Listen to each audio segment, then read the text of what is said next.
서울 강남의 가장 부유한 저택들이 모여있는 한남동 언덕 위. 육중한 철문 뒤로 숨겨진 거대한 저택은 쏟아지는 폭우 속에 고립된 섬처럼 덩그러니 놓여 있었다. 창문을 세차게 때리는 빗소리가 실내의 정막을 기괴하게 파고들었지만 거실 중앙에 놓인 대리석 테이블을 사이에 두고 마주 앉은 두 남녀의 침묵을 깨뜨리기에는 역부족이었다. 차가운 공기가 감도는 실내에는 최고급 가죽 소파와 화려한 샹들리에가 번쩍였으나 그 공간을 채우고 있는 것은 숨이 막힐 듯한 긴장감과 한 남자의 노골적인 경멸뿐이었다. 태양건설의 젊은 CEO 박민주는 자신의 맞은편에 앉아있는 아내 한서연을 향해 싸늘한 시선을 던지며 테이블 위에 놓인 서류 봉투를 거칠게 밀어버렸다. 하얀 서류 봉투가 매끄러운 대리석 위를 미끄러져 서연의 손끝 앞에서 멈췄고 그 안에는 두 사람의 관계를 법적으로 완전히 청산하겠다는 명확한 의지가 담긴 이혼 합의서가 들어있었다. 민주는 마치 더러운 것을 만진 사람처럼 손을 털어내며 입가에 조소를 띠고는 천천히 입을 열어 그녀의 심장에 비수를 꽂기 시작했다. 더 이상 시간을 낭비하고 싶지 않으니 긴 말하지 않겠어. 이 서류에 도장을 찍고 내일 아침이 밝기 전에 이 집에서 나가줬으면 해. 당신도 알다시피 내 사업은 이제 국내를 넘어 해외로 뻗어나가는 중요한 시점에 와 있고 내 곁에는 그에 걸맞은 배경과 능력을 갖춘 파트너가 필요해. 고아원에서 자라 아무런 배경도 없는 당신 같은 여자가 내 옆자리를 차지하고 있다는 것 자체가 태양건설의 이미지에 먹칠을 하고 있다는 걸 이제는 깨달을 때도 되지 않았나. 현서연은 민준의 모욕적인 언사에도 불구하고 표정 하나 바꾸지 않은 채 눈앞에 놓인 서류를 조용히 응시하고 있었다. 그녀는 지난 3년 동안 이 남자와 결혼 생활을 유지하며 수없이 많은 무시와 냉대를 견뎌왔지만 오늘처럼 그가 노골적으로 자신의 출신 성분을 들먹이며 경멸을 드러낸 적은 없었다. 그녀는 침묵을 두려움이나 슬픔으로 해석한 민주는 의기양양한 표정으로 위스키 잔을 들어올리며 자신이 얼마나 대단한 결정을 내렸는지 스스로 도취된 듯 말을 이어나갔다. 솔직히 말해서 내가 당신을 거두어준 지난 3년은 자선 사업이나 다름없었어. 길바닥에 나앉을 수도 있었던 고아를 데려다가 사모님 소리를 듣게 해줬으니 당신은 내게 평생 감사해야 마땅해. 하지만 이제는 상황이 달라졌어. 제일그룹의 막내딸과 이야기가 오가고 있고 그녀는 당신과는 차원이 다른 우아함과 막강한 재력을 가지고 있어. 그러니 위자료는 섭섭지 않게 챙겨줄 테니까 주제 파악하고 조용히 사라져주는 게 서로를 위해 좋을 거야. 민준이 언급한 제일그룹의 막내딸이라는 여자는 사실 사교계에서 신분이 불명확한 졸부의 딸이라는 소문이 무성했지만 권력과 돈에 눈이 먼 민준의 귀에는 그런 소문 따위는 들리지 않는 모양이었다. 서연은 속으로 코웃음을 쳤지만 겉으로는 여전히 차분한 가면을 유지하며 천천히 고개를 들어 민준의 눈을 똑바로 바라보았다. 그녀의 깊고 고요한 눈동자에는 민준이 기대했던 애원이나 눈물 대신 그가 한 번도 본 적 없는 서늘한 기운이 감돌고 있었다. 당신이 원하는 것이 고작 이 종이 조각에 서명하는 것뿐이라면 그렇게 해드리죠. 하지만 박민준 씨, 당신이 지금 내뱉은 말들이 훗날 당신의 목을 조르는 올가미가 될 수도 있다는 생각은 한 번도 해본 적이 없나요? 사람의 가치를 통장 잔고와 부모의 이름값으로만 판단하는 당신의 그 오만함이 언젠가 당신이 쌓아올린 그 모래성을 무너뜨릴 파도가 되어 돌아올 겁니다. 그때 가서 후회해도 이미 늦었다는 걸 명심하세요. 서연의 뜻밖의 반응에 민주는 순간적으로 말문이 막혔고 그녀에게서 뿜어져 나오는 압도적인 분위기에 눌려들고 있던 위스키 잔을 내려놓아야 했다. 평소에는 순종적이고 조용하기만 했던 여자가 이토록 뚜렷하고 강단 있는 목소리로 자신을 비판하리라고는 상상조차 하지 못했기 때문이었다. 하지만 곧이어 밀려오는 불쾌감과 자존심의 상처는 민준의 얼굴을 붉게 물들였고 그는 억지 웃음을 지으며 서연의 말을 패배자의 마지막 발악으로 치부해버리려 애썼다. 정말 기가 막히는군. 주제 파악도 못하는 주제에 끝까지 설교라니. 당신이 나를 저주한다고 해서 달라질 건 아무것도 없어.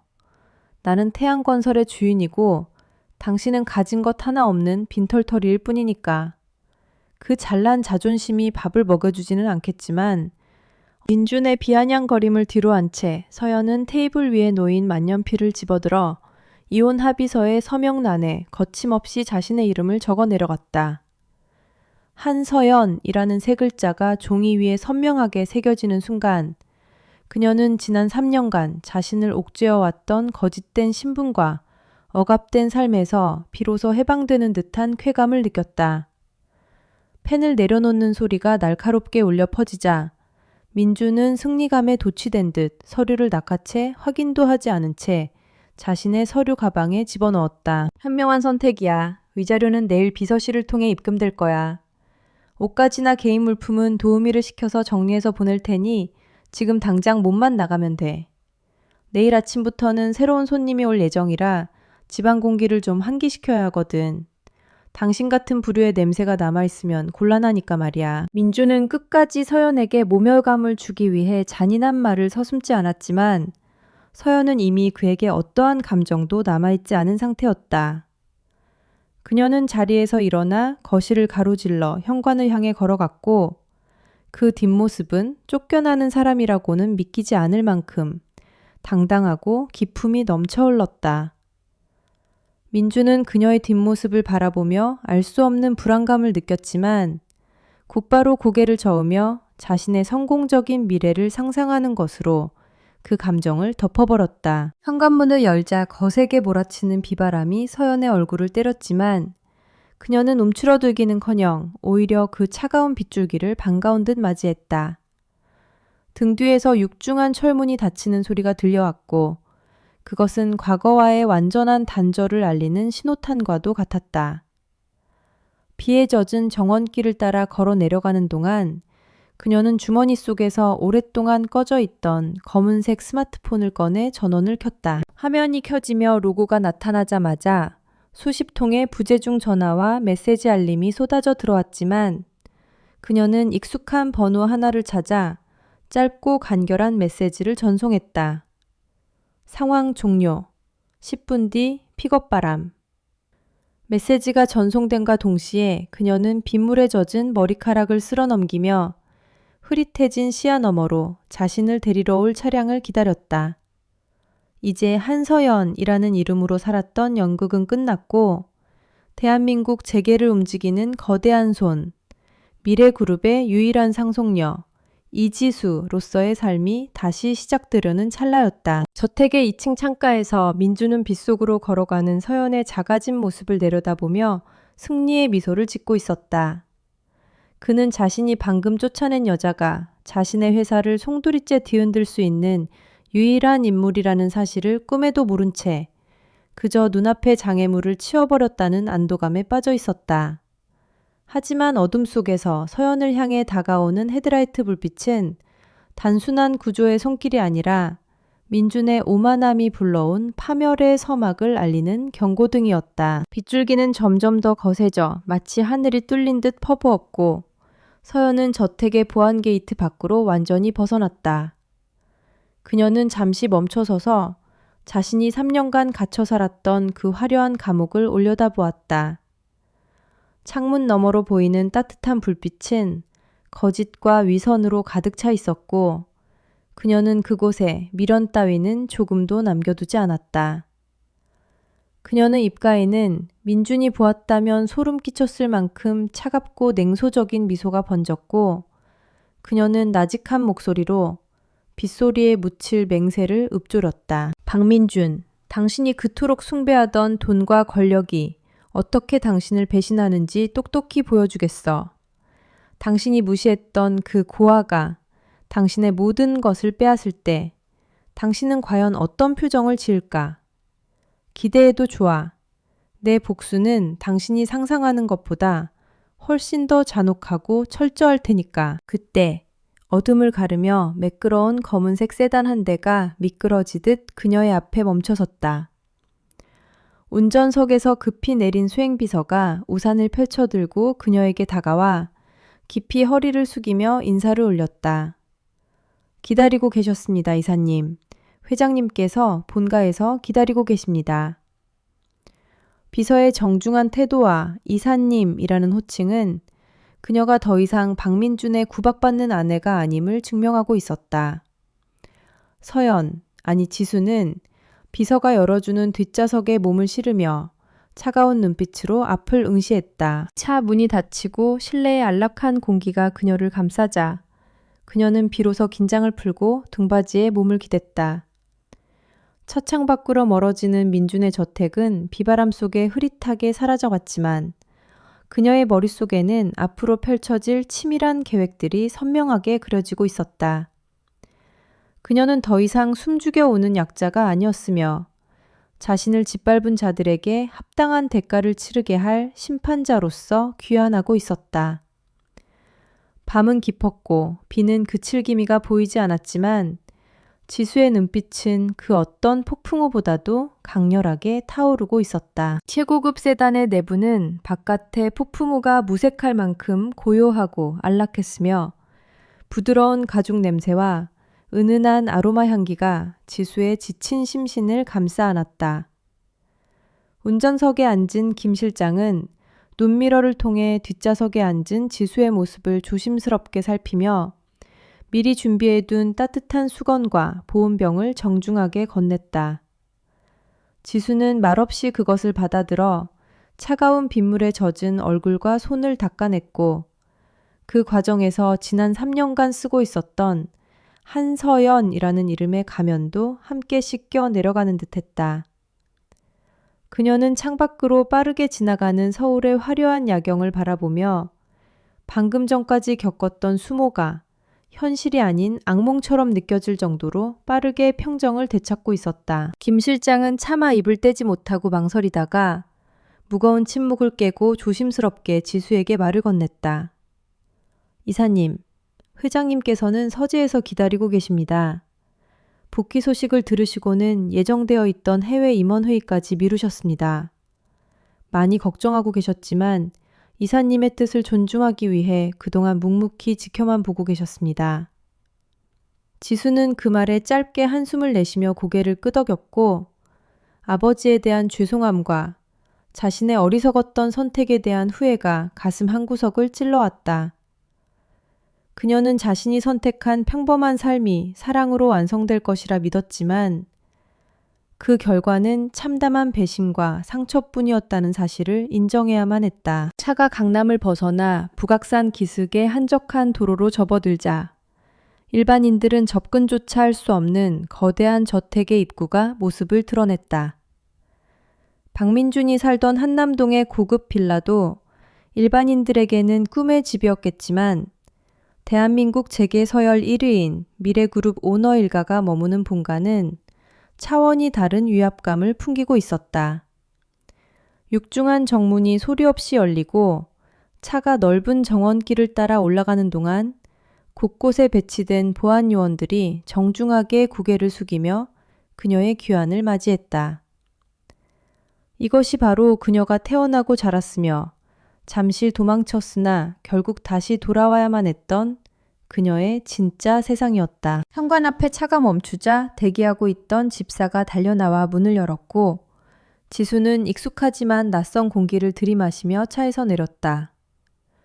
화려한 대리석 바닥과 높은 천장, 벽면을 가득 채운 명화들이 그녀를 반겼지만 그녀의 시선은 곧장 2층 서재로 향하는 계단에 고정되었다.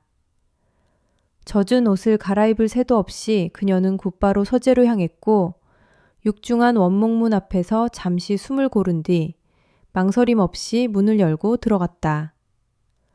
서재 안쪽 거대한 책상 뒤에 앉아있던 백발의 노신사가 천천히 고개를 들어 그녀를 바라보았다.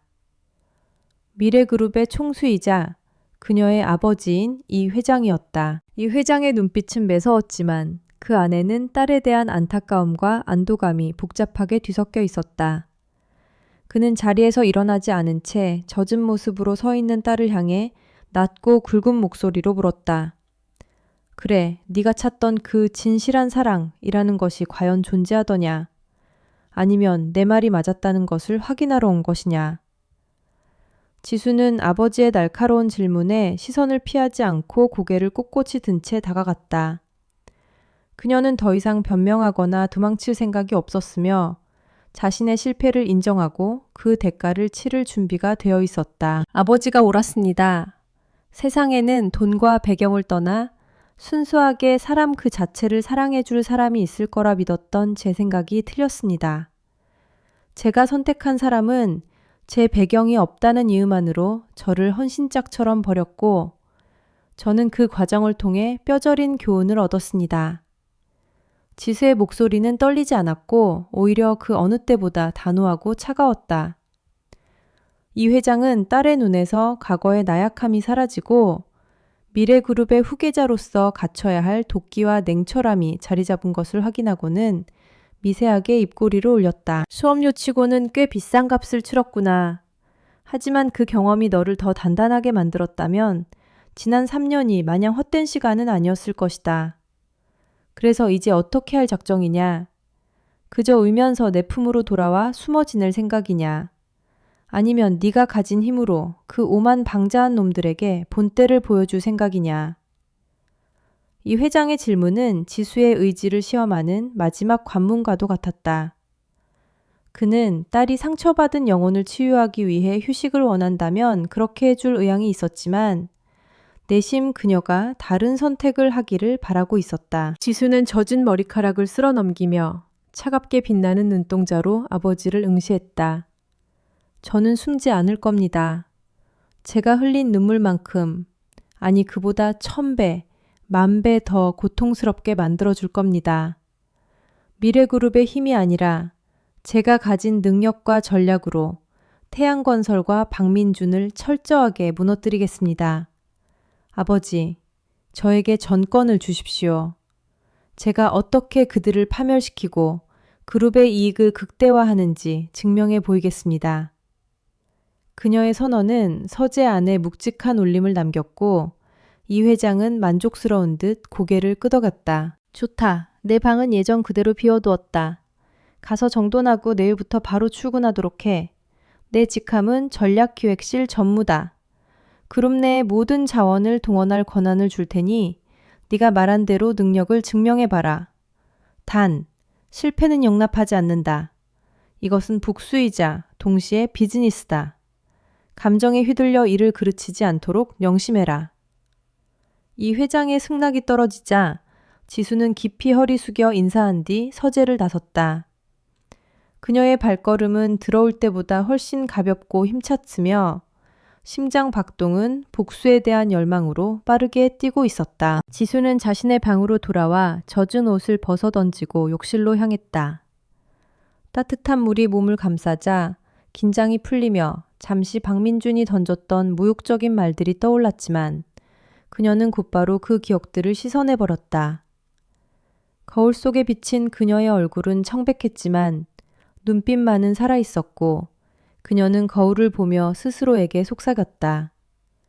한서연은 죽었어. 이제부터는 이지수야. 목욕을 마친 그녀는 드레스룸으로 들어가 오랫동안 입지 않았던 화려한 옷들과 명품들을 바라보았다. 그녀는 수수한 니트와 청바지 대신 몸에 딱 붙는 검은색 실크 블라우스와 날카로운 라인의 정장 바지를 선택했다. 화장대 앞에 앉아 붉은 립스틱을 바르고 머리를 단정하게 묶어 올리자 거울 속에는 순종적이고 착하기만 했던 아내의 모습은 온데간데 없고 냉철하고 도도한 재벌가 상속녀의 모습만이 남아 있었다. 그녀는 서랍 깊숙한 곳에 넣어두었던 최고급 시계를 손목에 차고 마지막으로 날카로운 하이힐을 신으며 전투 준비를 마쳤다. 방을 나선 지수는 거실 소파에 앉아 김 실장이 가져다준 태블릿 PC를 집어들었다.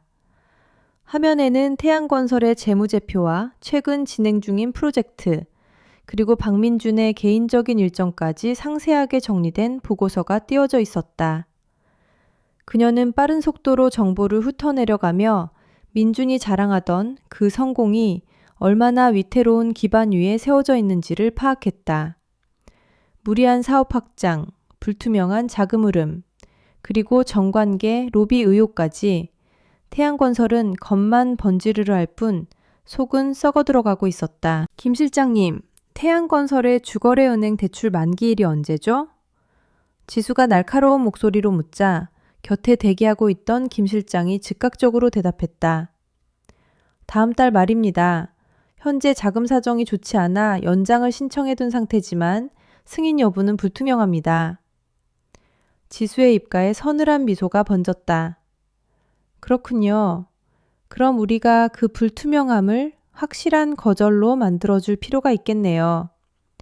내일 아침 제일 먼저 주거래 은행장을 미팅 스케줄에 잡아주세요. 그리고 태양건설의 하청업체 리스트도 확보해주세요. 지수는 태블릿 화면 속 박민준의 사진을 손가락으로 톡톡 두드리며 생각에 잠겼다. 민준은 자신이 제1그룹의 딸과 결혼하여 탄탄대로를 걸을 것이라 착각하고 있겠지만 그가 믿고 있는 동아줄이 사실은 썩은 새끼줄에 불과하다는 것을 알게 되었을 때의 표정이 궁금했다. 그녀는 단순히 그를 망하게 하는 것으로 끝낼 생각이 없었다. 그가 가장 자랑스러워하는 것들을 하나씩 빼앗아 그가 얼마나 보잘것없는 존재인지를 뼈저리게 느끼게 해줄 작정이었다. 손밖에 빗줄기는 잦아들었지만 지수의 마음속에는 더 거대한 폭풍이 몰아치고 있었다. 그녀는 창가에 서서 어둠에 잠긴 정원을 내려다보며 내일부터 시작될 전쟁을 머릿속으로 시뮬레이션했다. 그녀는 더 이상 감정에 휘둘리는 여자가 아니었다. 그녀는 철저한 계산과 전략으로 움직이는 사냥꾼이었고 박민주는 제 발로 덫에 걸러 들어온 어리석은 먹잇감에 불과했다. 밤하늘을 가르는 번개처럼 그녀의 복수는 빠르고 치명적일 것이다. 그 시각 박민주는 자신의 저택에서 샴페인을 터뜨리며 승리에 도취되어 있었다. 그는 거실 소파에 누워 내일이면 도착할 새로운 연인과의 미래를 꿈꾸며 자신을 떠난 서연이 비참한 꼴로 길거리를 헤매고 있을 것이라 상상하며 키득거렸다. 그는 자신의 목을 조여올 올가미가 이미 만들어졌다는 사실은 꿈에도 모른 채 자신의 인생에서 가장 빛나는 순간이 영원할 것이라는 착각 속에 빠져 있었다.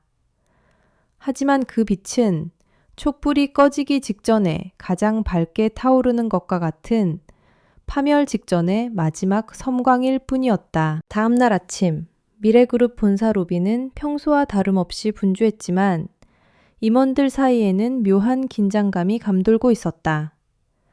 회장님의 외동딸이자 그룹의 유일한 상속녀인 이지수 전무가 수년 만에 복귀한다는 소식이 전해졌기 때문이었다. 엘리베이터 문이 열리고 지수가 또각거리는 구두 소리와 함께 모습을 드러내자 로비에 있던 모든 임직원의 시선이 그녀에게 쏠렸다. 그녀는 주눅들지 않고 당당한 걸음걸이로 로비를 가로질러 전용 엘리베이터로 향했고 그 뒤를 수행 비서들이 따르고 있었다. 그녀의 등장은 단순한 복귀가 아니었다. 그것은 미래그룹의 권력 구도의 지각 변동을 예고하는 신호탄이자 태양건설 박민준을 향한 선전포고였다. 엘리베이터 문이 닫히고 숫자가 올라가는 것을 지켜보며 지수는 차가운 금속 벽면에 비친 자신의 모습을 보며 다짐했다. 기다려 박민준. 네가 서 있는 그 높은 곳에서 바닥으로 추락하는 기분이 어떤 건지 내가 친절하게 알려줄 테니까. 그녀의 눈빛은 더 이상 과거의 상처를 담고 있지 않았고 오직 목표를 향해 질주하는 맹수의 그것과 같았다. 이제 진짜 게임이 시작되었다. 태양건설의 CEO 집무실은 서울 시내가 한눈에 내려다 보이는 스카이라이네스 중심에 위치해 있었고 박민주는 그곳에서 자신의 제국을 굽어보는 것을 즐겼다. 그는 최고급 가죽 의자에 몸을 깊숙이 파묻은 채 손에 든 몽블랑 만년필을 돌리며 입가에 만족스러운 미소를 띠고 있었다. 한서연을 내쫓은 지 일주일이 지났고 그의 인생은 그가 계획한 대로 완벽하게 흘러가는 듯 보였으며 거슬리는 과거의 흔적은 깨끗이 지워졌다. 그러나 그 평온함은 집무실의 육중한 문이 예고 없이 벌컥 열리며 깨져버렸고 창백하게 질린 비서실장이 허둥지둥 들어오며 산산조각이 났다.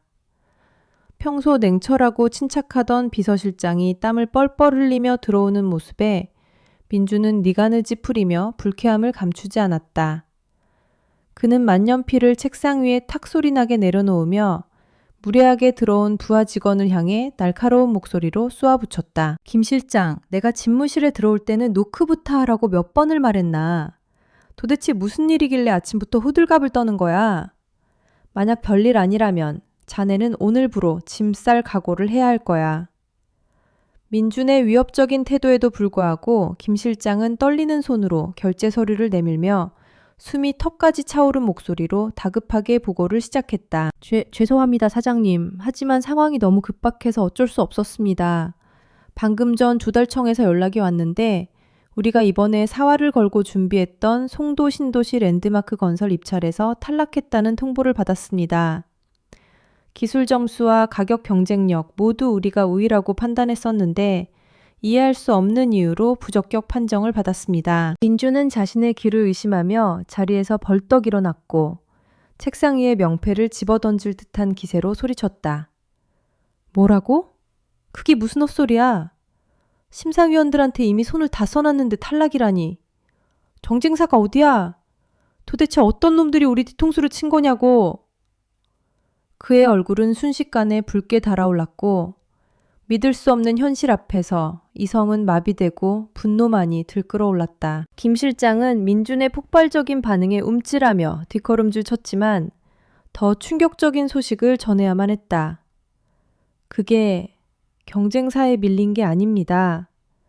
심사 과정에서 우리 회사의 재정 건전성에 의문이 제기되었다고 합니다. 최근 자금 흐름이 불투명하다는 익명의 투서가 들어갔다는 소문도 있고 무엇보다 주거래 은행에서 신용등급 재평가를 요청했다는 이야기가 돌고 있습니다. 신용등급 재평가? 한성은행 박 행장이 나한테 그럴 리가 없어. 지난주 골프회동 때만 해도 융자 한도를 늘려주겠다고 약속했단 말이야.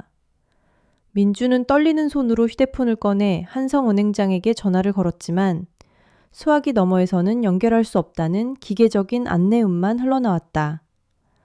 그는 신경질적으로 전화를 끊고 다시 한번 통화 버튼을 눌렀지만 결과는 마찬가지였다. 그 순간 집무실 전화벨이 요란하게 울리기 시작했고 그것은 마치 재앙의 시작을 알리는 경보음처럼 들려왔다.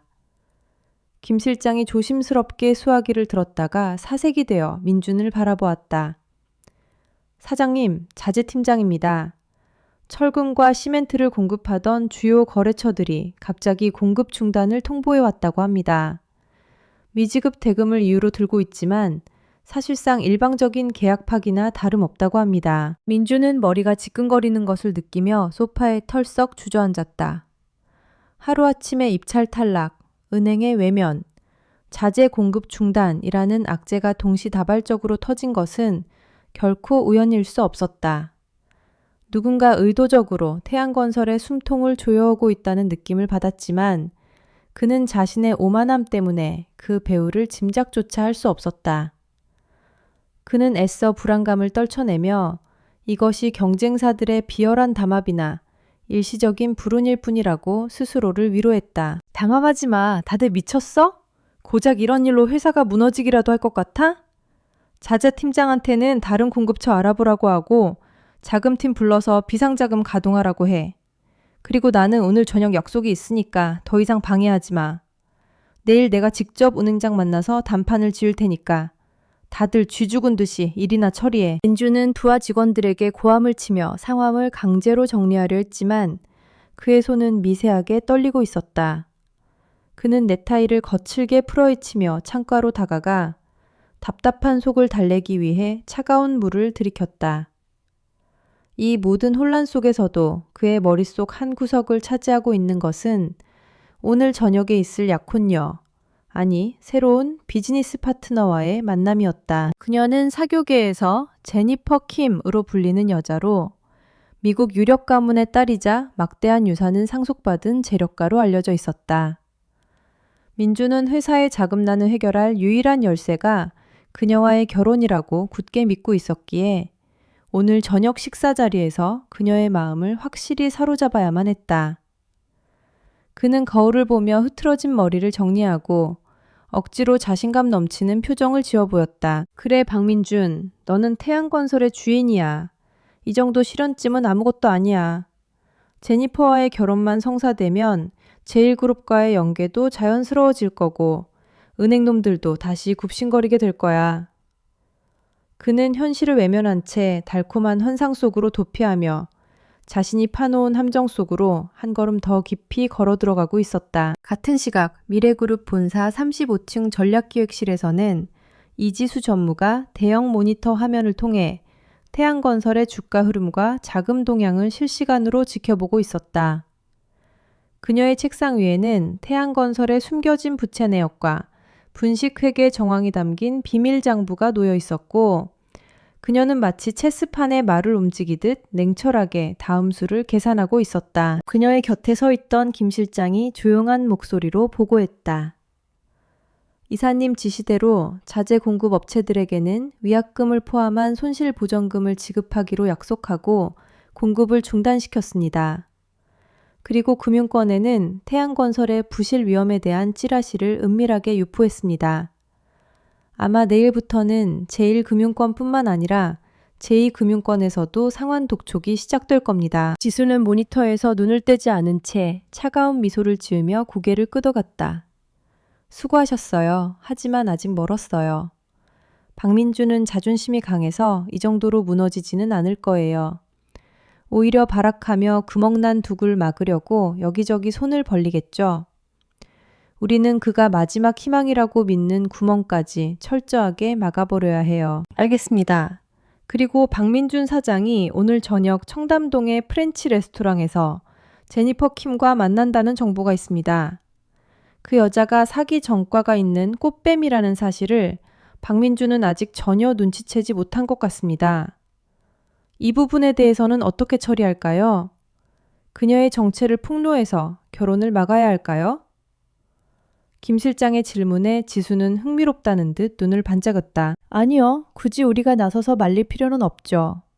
오히려 그 여자가 박민준의 남은 재산까지 털어먹도록 드는 게 더 재미있지 않을까요? 박민준이 믿었던 도끼에 발등이 찍히는 꼴을 보고 싶거든요. 다만 그 여자가 도망칠 타이밍은 우리가 정해주는 게 좋겠네요.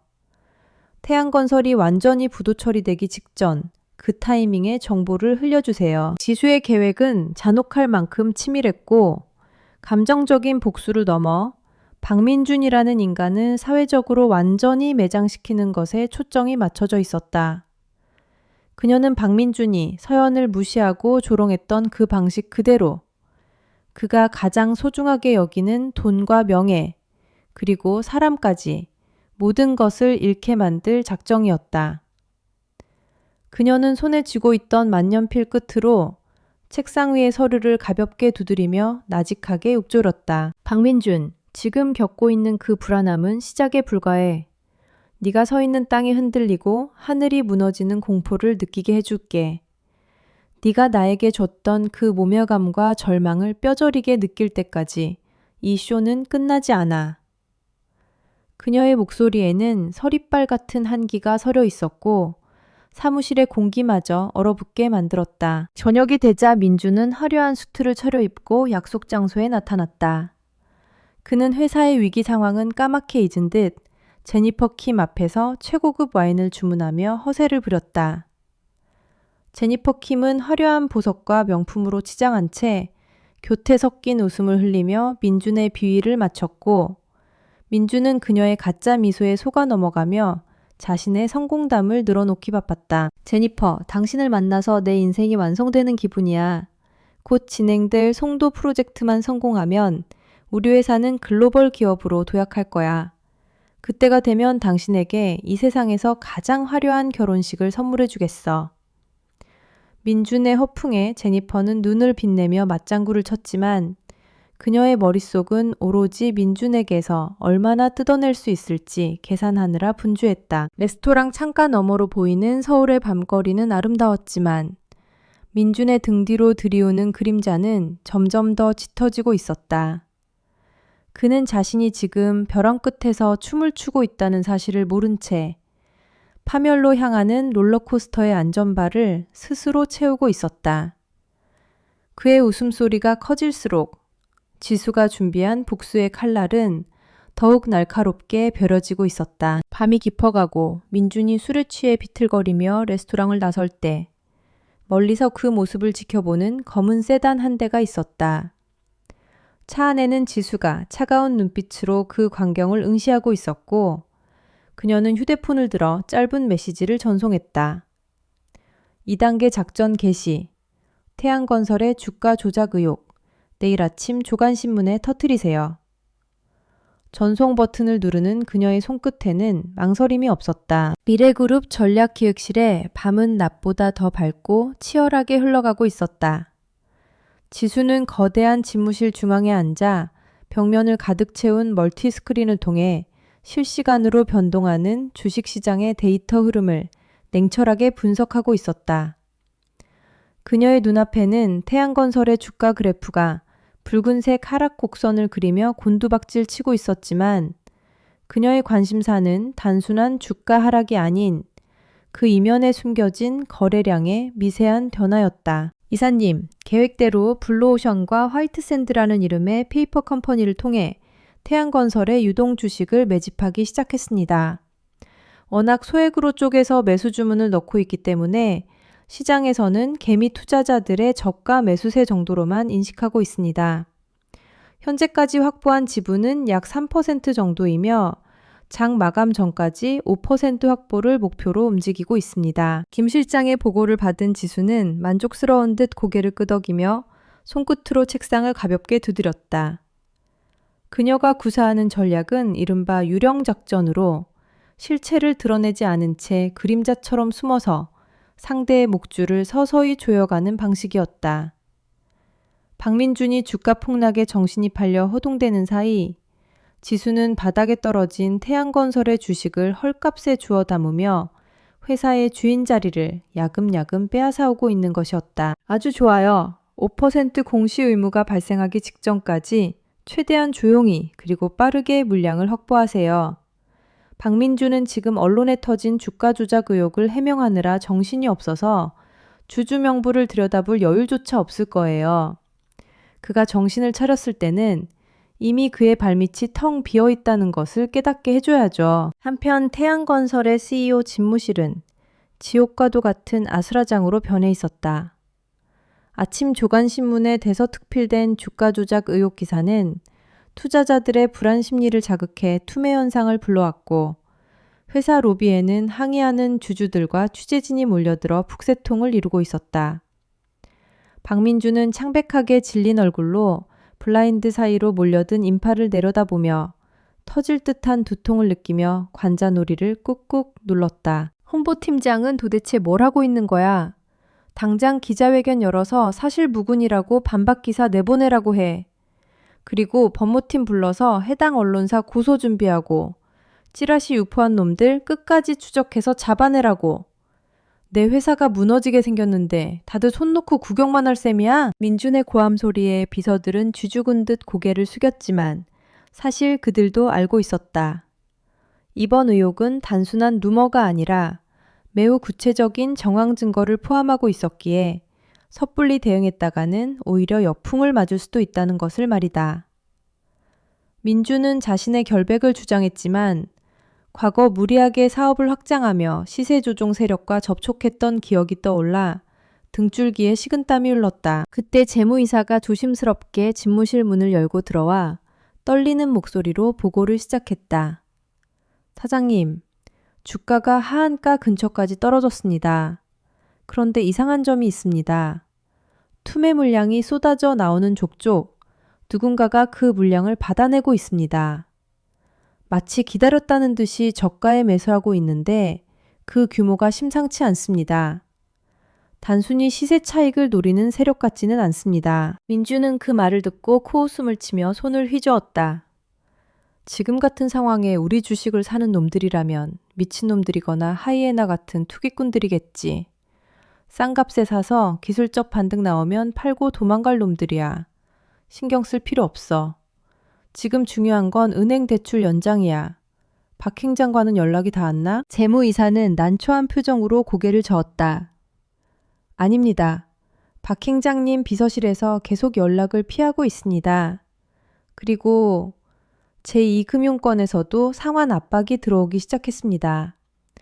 만약 이번 달 말까지 대출금을 상환하지 못하면 기한 이익 상실 사유가 발생하여 부도 처리가 될 수도 있습니다.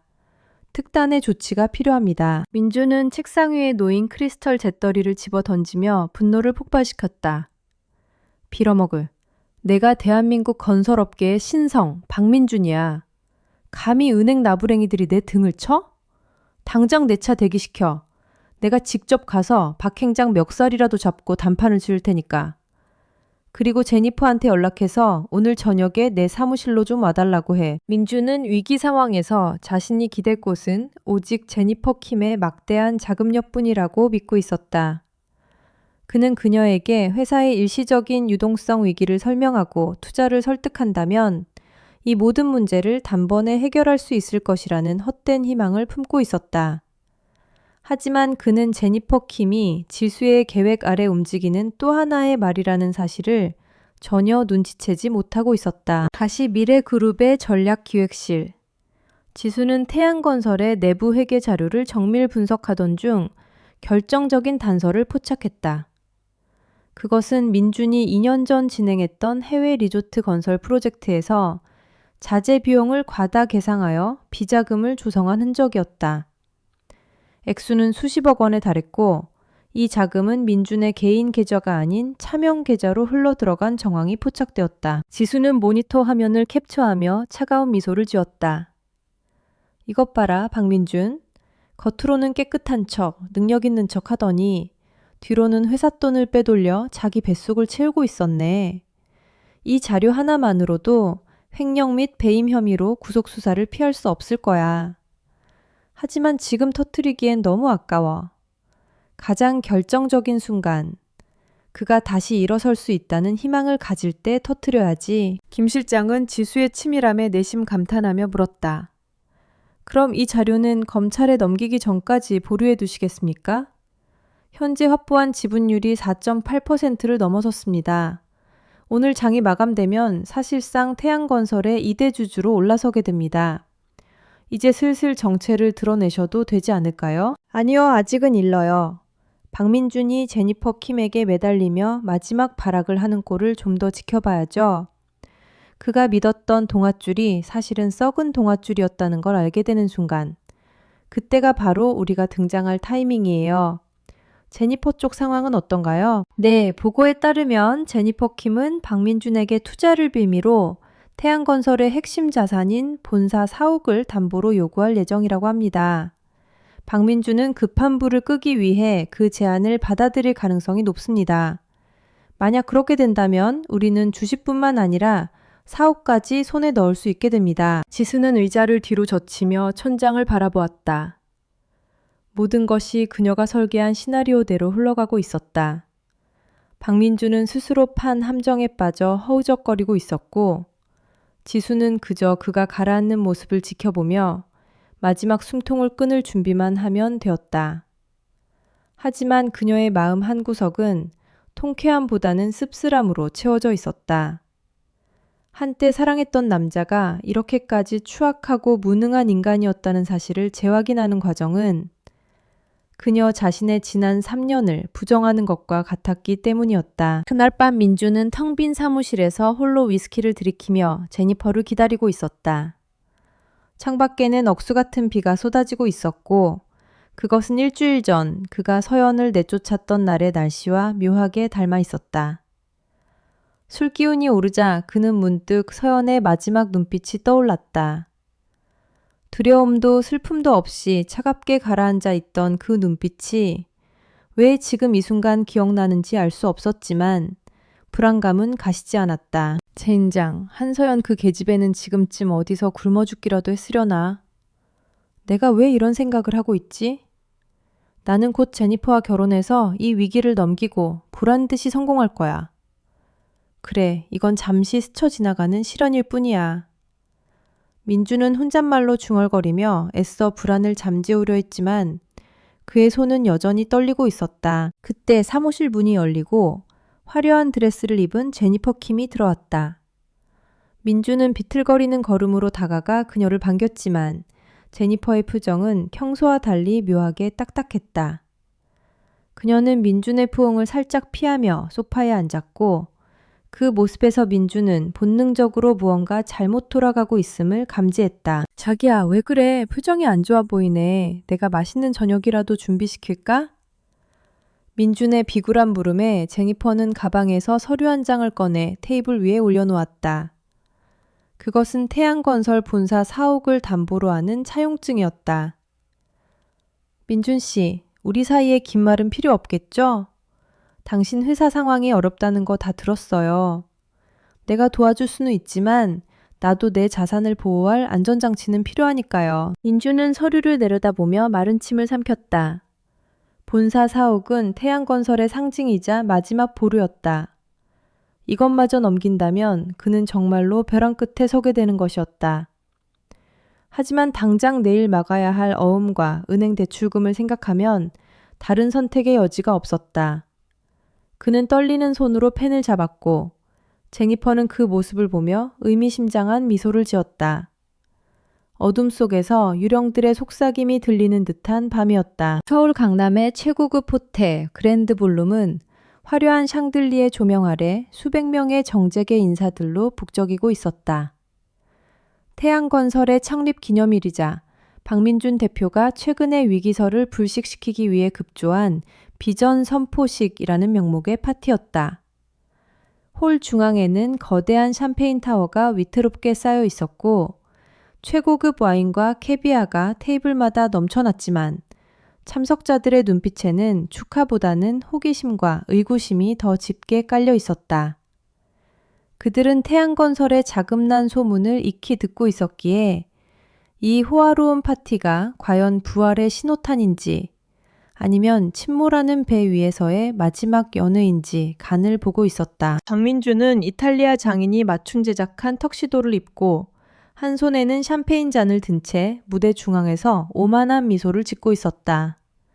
제니퍼 킴에게서 본사 사옥을 담보로 융통한 거액의 자금이 급한 불을 꺼주자 그는 마치 자신이 모든 위기를 극복한 영웅이라도 된 양 착각에 빠져 있었다. 그는 마이크를 잡고 거드름을 피우며 자신을 둘러싼 루머들을 비웃듯 목소리를 높였다. 신사숙녀 여러분, 최근 우리 태양건설을 둘러싸고 근거 없는 낭설들이 떠돌았지만 오늘 이 자리는 그 모든 것이 헛소문임을 증명하는 자리입니다. 우리는 더욱더 견고해졌으며 곧 시작될 대규모 해외 프로젝트를 통해 글로벌 건설사로 도약할 것입니다. 저를 믿고 따라와 주신 주주 여러분과 임직원들에게 감사드리며 특히 저의 든든한 파트너가 되어준 제니퍼 킴에게 이 영광을 돌립니다. 민준의 시선이 VIP 테이블에 앉아있는 제니퍼 킴에게 향하자 그녀는 우아하게 손을 흔들어 답했지만 그 눈빛은 먹잇감을 바라보는 뱀처럼 차갑게 빛나고 있었다. 민준은 그녀의 미소를 사랑과 신뢰의 표시로 오해하며 분위기를 띄우기 위해 저급한 농담을 던지기 시작했다. 그 타깃은 바로 일주일 전 자신이 내쫓았던 전처 한서연이었다. 사실 제가 더 높이 비상할 수 있었던 건 제 발목을 잡고 있던 무거운 족쇄를 과감히 끊어냈기 때문입니다. 배경도 능력도 없는 사람이 분에 넘치는 자리에 앉아 있으니 탈이 날 수밖에 없었죠. 집안에 들이는 사람의 수준이 곧 그 사람의 품격을 결정한다는 옛말이 틀린 게 하나도 없더군요. 가난하고 배운 것 없는 여자가 사모님 소리를 듣는 꼴은 정말이지 코미디가 따로 없었습니다. 장내의 몇몇 아부꾼들은 민준의 말에 맞춰 과장되게 웃음을 터뜨렸지만 대부분의 참석자는 불편한 기색을 감추지 못하고 헛기침을 하거나 시선을 피했다. 아무리 이혼한 사이라 해도 공개적인 석상에서 전처를 저토록 깎아내리는 것은 신사답지 못한 행동이었기 때문이었다. 하지만 술과 승리감에 취한 민준의 귀에는 아부꾼들의 웃음소리만이 들려올 뿐이었다. 같은 시각, 이 화려한 파티장의 모습은 미래그룹 전략기획실의 대형 모니터를 통해 생중계되고 있었다. 이지수는 팔짱을 낀 채 무표정한 얼굴로 화면 속 민준이 자신을 조롱하는 모습을 지켜보고 있었다. 김 실장은 분노를 참지 못해 주먹을 꽉 쥐고 부들부들 떨었지만 지수는 오히려 차가운 냉소만을 흘릴 뿐이었다. 그녀에게 민준의 저급한 언행은 더 이상 상처가 되지 못했고 오히려 그를 파멸시켜야 할 명분을 더욱 확고하게 만들어주는 기폭제일 뿐이었다. 정말 끝까지 바닥을 보여주는군요. 저런 사람이 한때 제 남편이었다는 사실이 제 인생의 유일한 오점이에요. 김 실장님, 저 웃음소리가 비명으로 바뀌는데 얼마나 걸릴까요? 이제 파티는 끝났어요. 준비된 선물 보따리를 풀어야겠죠? 2단계 작전, 지금 즉시 실행하세요. 지수의 명령은 간결했지만 그 안에 담긴 살기는 화면 속 파티장의 열기를 단숨에 얼려버릴 만큼 강력했다. 김 실장은 즉시 어딘가로 전화를 걸어 짧게 지시를 내렸다. 회장님 지시입니다. 지금 이 시각부로 태양건설로 들어가는 모든 건설 자재의 공급을 전면 중단하십시오. 철근, 레미콘, 유리, 내장재 등 못 하나까지도 절대 반입되어서는 안 됩니다. 위약금은 미래그룹 법무팀에서 전액 처리할 것이니 걱정 말고 즉각 셧다운하십시오. 지수의 명령이 떨어지자마자 대한민국 건설 자재 시장을 장악하고 있던 미래그룹 계열사와 협력업체들은 일제히 태양건설과의 거래 코드를 차단했다. 전국의 건설 현장으로 향하던 수백 대의 트럭들이 도로 위에서 멈춰서거나 회차입고 공사 현장은 순식간에 마비 상태에 빠졌다. 이것은 단순한 공급 중단이 아니라 태양건설의 혈관을 끊어버리는 것과 다름없는 치명적인 조치였다. 다시 호텔 연회장.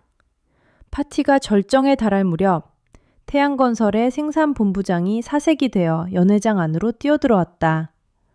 그는 경호원들의 제지에도 불구하고 단상 위로 올라가 민준에게 귓속말을 전했다. 사장님, 큰일 났습니다. 전국의 모든 현장이 멈췄습니다. 주요 자재 공급 업체들이 동시에 공급을 중단하고 계약 파기를 통보해 왔습니다. 지금 당장 조치하지 않으면 내일 아침부터 공기가 지연되고 막대한 지체 보상금을 물어내야 합니다. 민주는 샴페인 잔을 든 채 멍하니 본부장을 바라보았다. 뭐? 자재가 끊겨? 그게 무슨 소리야? 돈을 준다고 해도 안 판대? 웃돈을 얹어주라고 해. 제니퍼한테 받은 돈이 있잖아. 그는 술김에 소리를 질렀지만 본부장은 절망적인 표정으로 고개를 저었다. 돈 문제가 아닙니다. 그들이 말하길 위에서 내려온 지시라 어쩔 수 없다고 합니다. 대한민국 어디에서도 태양건설에는 물건을 팔지 않겠다고 담합이라도 한 것 같습니다. 위에서 내려온 지시. 민주는 그 말을 듣는 순간 등골이 서늘해지는 것을 느꼈다. 대한민국에서 건설 자재 시장 전체를 움직일 수 있는 힘을 가진 곳은 단 한 군데, 바로 재계서열 1위 미래그룹뿐이었다. 하지만 그는 미래그룹과 아무런 악연이 없다고 생각했기에 도대체 왜 이런 일이 벌어지는지 이해할 수 없었다. 불안감이 엄습해왔지만 그는 수많은 사람 앞에서 약한 모습을 보일 수 없어 애써 태어난 척 연기를 계속했다. 다들 진정해. 단순한 착오가 분명해. 내가 내일 아침 일찍 미래그룹 쪽 라인을 알아볼 테니까 오늘은 일단 파티나 즐기라고. 별일 아니야. 다 해결될 거야. 민주는 본부장을 억지로 밀어내고 다시 마이크를 잡았지만 그의 손은 눈에 띄게 떨리고 있었다. 장내의 분위기는 이미 싸늘하게 식어버렸고 눈치 빠른 투자자들은 하나둘씩 자리를 뜨기 시작했다. 파티장 한 구석에서 이 광경을 지켜보던 제니퍼 킴은 조용히 휴대폰을 꺼내 문자를 확인했다. 발신인은 고스트라고 저장된 번호였고 내용은 짧았다. 타이밍 굿. 이제 빠지세요. 제니퍼는 입가에 묘한 미소를 지으며 자리에서 일어났다. 그녀는 민준에게 인사조차 하지 않고 조용히 연회장을 빠져나갔고 그것은 민준이 붙잡고 있던 마지막 썩은 동아줄마저 끊어져지는 순간이었다. 민준은 텅 비어가는 연회장에 홀로 서서 계속해서 샴페인을 들이켰다. 술기운으로 공포를 마비시키려 했지만 머릿속에서는 계속해서 경고등이 울리고 있었다. 뭔가 잘못됐다. 아주 크게 잘못됐다. 하지만 그는 자신이 무엇을 놓치고 있는지, 자신이 걷어찬 한서연이 이 모든 태풍의 눈이라는 사실은 꿈에도 짐작하지 못하고 있었다. 그저 내일이 오면 모든 것이 악몽처럼 사라지기를 바랄 뿐이었다. 밤이 깊어 새벽으로 향하는 시간. 지수는 사무실 불을 끄고 창가에 섰다. 서울의 야경은 여전히 아름답게 빛나고 있었지만 내일 아침 해가 뜨면 태양건설이라는 이름의 별은 흔적도 없이 사라질 운명이었다. 그녀는 유리창에 비친 자신의 얼굴을 바라보며 나직하게 속삭였다. 잘 자요, 박민준 씨. 오늘 밤이 당신이 편하게 잠들 수 있는 마지막 밤이 될 테니까. 다음날 아침 태양건설 본사는 전쟁터와 다름없었다. 자재 공급 중단 소식이 전해지자 협력업체 사장들이 몰려와 대금 결제를 요구하며 농성을 벌였고 직원들은 쇄도하는 항의 전화에 업무가 마비될 지경이었다. 민주는 숙취로 깨질 듯한 머리를 부여잡고 출근했지만 로비에 들어서는 순간 자신을 향해 날아오는 날계란과 욕설에 당황하여 뒷문으로 도망쳐야 했다. 겨우 집무실에 도착한 민주는 책상 위에 놓인 전화기를 집어들었다. 어젯밤 그토록 후원장담했던 미래그룹 라인을 찾기 위해서였다. 하지만 그가 알고 있는 몇 안 되는 미래그룹 관계자들은 모두 그의 전화를 받지 않거나 받더라도 냉랭하게 전화를 끊어버렸다. 그는 고립무원의 처지가 되어가고 있음을 뼈저리게 느꼈다. 그때 비서실장이 창백한 얼굴로 들어와 마지막 결정타를 날렸다. 사장님, 미래그룹 전략기획실에서 공식 미팅 요청이 왔습니다. 우리 회사의 인수합병을 논의하고 싶다고 합니다. 만약 거절할 경우 보유하고 있는 태양건설 채권을 즉시 회수하고 부도 처리 절차를 밟겠다고 통보해 왔습니다. 민주는 수화기를 떨어뜨렸다. 인수합병? 미래그룹이 왜 하필 지금? 머릿속이 하얘지는 가운데 그는 이것이 유일한 살길일지도 모른다는 생각이 들었다. 비록 회사를 넘기더라도 막대한 인수대금을 챙길 수 있다면 재기할 기회는 있을 것이라고 계산했다. 그는 떨리는 목소리로 지시했다. 미팅 잡으라고 해. 언제 어디서든 좋으니까 내가 직접 나가겠다고 전해. 그는 자신이 만나게 될 상대가 누구인지 전혀 모른 채 제 발로 호랑이 굴로 들어갈 약속을 잡고 있었다. 태양건설의 본사 건물은 마치 침몰하는 거대한 여객선과도 같았다. 한때 대한민국 건설업계의 신흥 강자로 불리며 위용을 자랑하던 사옥은 이제 빚쟁이들의 고성방가와 직원들의 한숨소리로 가득 찼고 로비에는 붉은색 스프레이로 휘갈겨 쓴 악덕기업, 임금체불 따위의 살벌한 문구들이 어지럽게 널려 있었다. 엘리베이터조차 가동이 중단된 듯 멈춰서 서 있었고 비상계단을 오르내리는 직원들의 표정에는 회사의 미래에 대한 체념과 당장 내일의 생계를 걱정하는 불안감이 짙게 드리워져 있었다. 박민주는 15층 CEO 집무실에 틀어박혀 외부와의 접촉을 완전히 차단한 채 초조하게 손톱을 물어뜯으며 서류 더미를 뒤적이고 있었다. 책상 위에는 주거래은행에서 보낸 최종 부도 예고 통지서와 하청업체들의 고소장이 수북하게 쌓여 있었지만 그의 눈에는 오직 한 장의 서류만이 들어왔다. 그것은 바로 미래그룹 전략기획실에서 보내온 인수합병 제안서였다.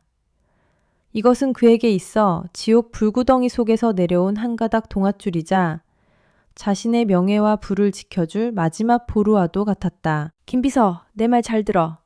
오늘 오후 2시 미래그룹 본사에서의 미팅은 내 인생뿐만 아니라 태양건설의 운명이 걸린 자리야. 차는 미리 세차해서 대기시켜놓고 내가 입고 갈 수트는 이탈리아에서 공수한 그레이 색상으로 준비해.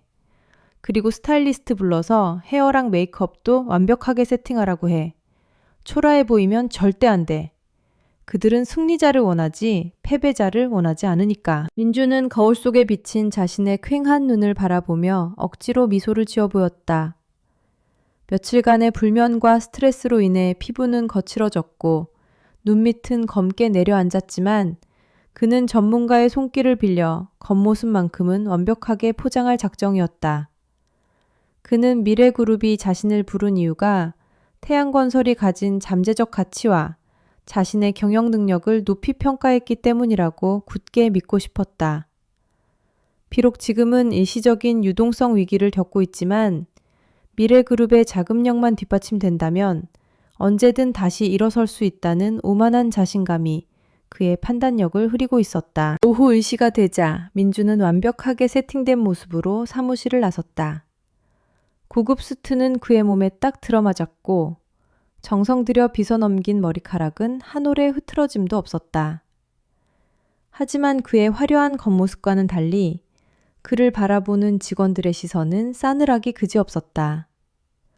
월급이 밀려 점심도 컵라면으로 때우는 직원들 앞에서 명품으로 휘감고 나가는 사장의 모습은 위화감을 넘어 분노를 자아내기에 충분했지만 민주는 그들의 시선을 애써 무시하며 당당하게 걸음을 옮겼다. 지하 주차장에 대기하고 있던 리무진에 몸을 실은 민주는 긴장된 손길로 넥타이를 매만지며 태블릿 PC를 켰다.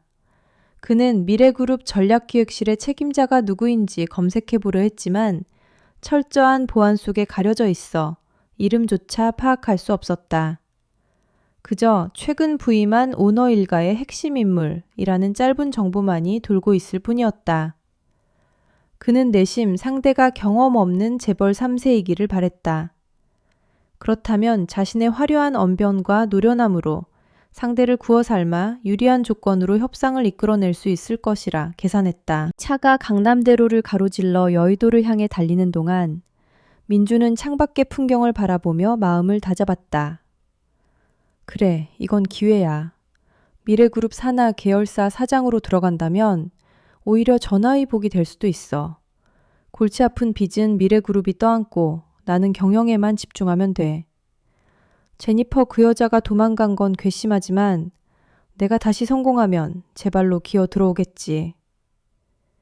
그는 여전히 현실을 직시하지 못한 채 자신만의 달콤한 상상 속에 빠져 있었다. 같은 시각 여의도 한복판에 우뚝 솟은 123층짜리 미래타워의 최상층 펜트하우스 오피스.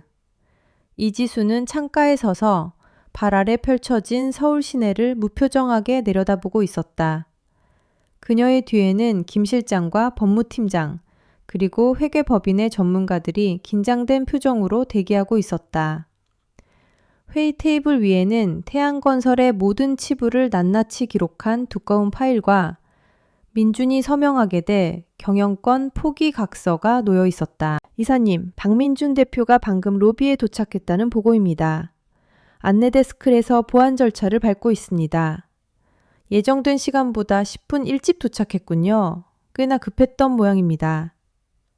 김 실장의 보고에 지수는 천천히 몸을 돌려 회의실 안을 둘러보았다. 차가운 금속과 유리로 장식된 이 공간은 마치 심판의 법정처럼 엄숙하고 냉랭한 분위기를 자아내고 있었다. 서두를 것 없어요. 보안 검색을 핑계로 로비에서 20분 정도 대기시키세요. 초조함이 극에 달했을 때 들어오게 해야 이성적인 판단을 못할 테니까요. 그리고 회의실 조명은 조금 더 어둡게 낮추고 에어컨 온도는 2도만 더 내려주세요. 그가 들어왔을 때 본능적으로 위축감을 느끼게 만들어야 해요. 지수의 지시는 치밀하고 잔인했다.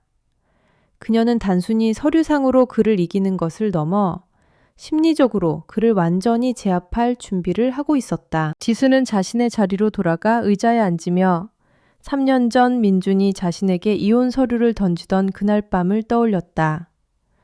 그때 그녀는 힘없는 피해자였지만 지금은 생사 여탈권을 쥔 포식자의 위치에 있었다. 그녀는 책상 서랍을 열어 낡은 결혼 반지 하나를 꺼내 들었다. 민준이 가짜라고 비웃으며 던져버렸던 사실은 그녀가 어머니의 유품을 녹여 만든 세상에 하나뿐인 반지였다. 그녀는 반지를 손에 꽉 쥐며 차가운 미소를 지었다. 어서와 박민준.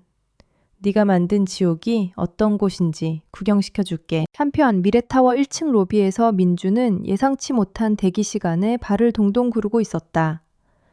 안내 데스크 직원은 시스템 오류라며 그를 소파에 앉혀두었고 지나가는 미래 그룹 직원들은 힐끔거리며 그를 구경했다. 대한민국 굴지의 건설사 CEO였던 자신이 이런 푸대접을 받는다는 사실에 자존심이 상했지만 그는 꾹 참을 수밖에 없었다. 지금 갑의 위치에 있는 건 미래그룹이었고 자신은 을 중의 을이었기 때문이었다. 죄송합니다, 박 대표님. 시스템이 복구되어 이제 올라가셔도 좋습니다. 전용 엘리베이터를 이용해 주십시오. 120층 대회의실로 가시면 됩니다. 직원의 안내에 따라 민주는 엘리베이터에 탑승했다. 초고속 엘리베이터는 귀가 먹먹해질 정도의 속도로 상승했고 숫자가 올라갈수록 민준의 심장 박동 소리도 함께 빨라졌다. 그는 거울을 보며 넥타이를 다시 한번 바로잡고 연습했던 미소를 지어 보였다. 반갑습니다, 이사님. 태양건설의 박민준입니다. 귀한 시간 내주셔서 감사합니다. 그는 허공을 향해 인사를 연습하며 자신감을 불어넣었다.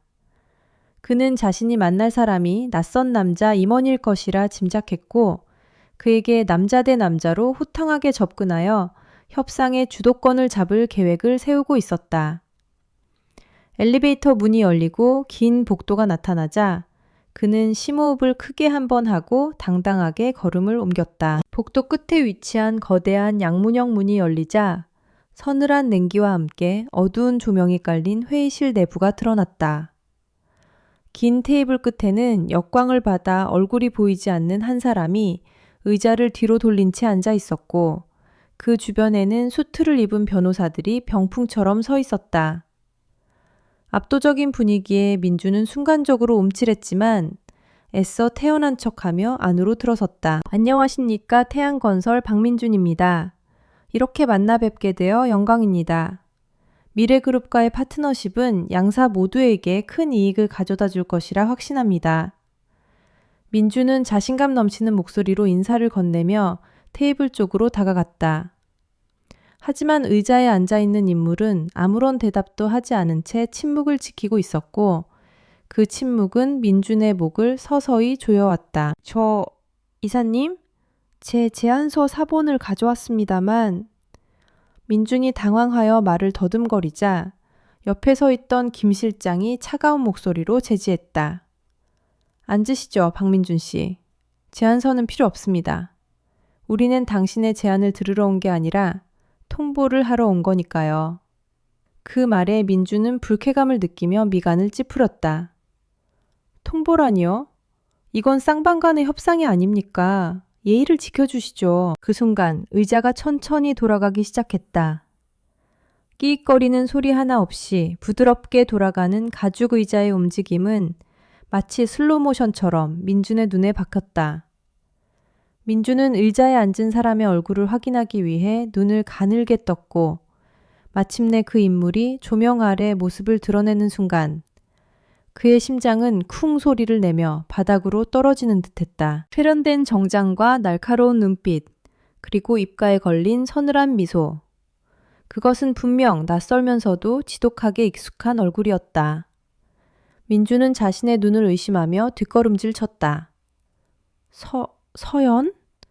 네가 왜 여기에... 아니 이게 무슨...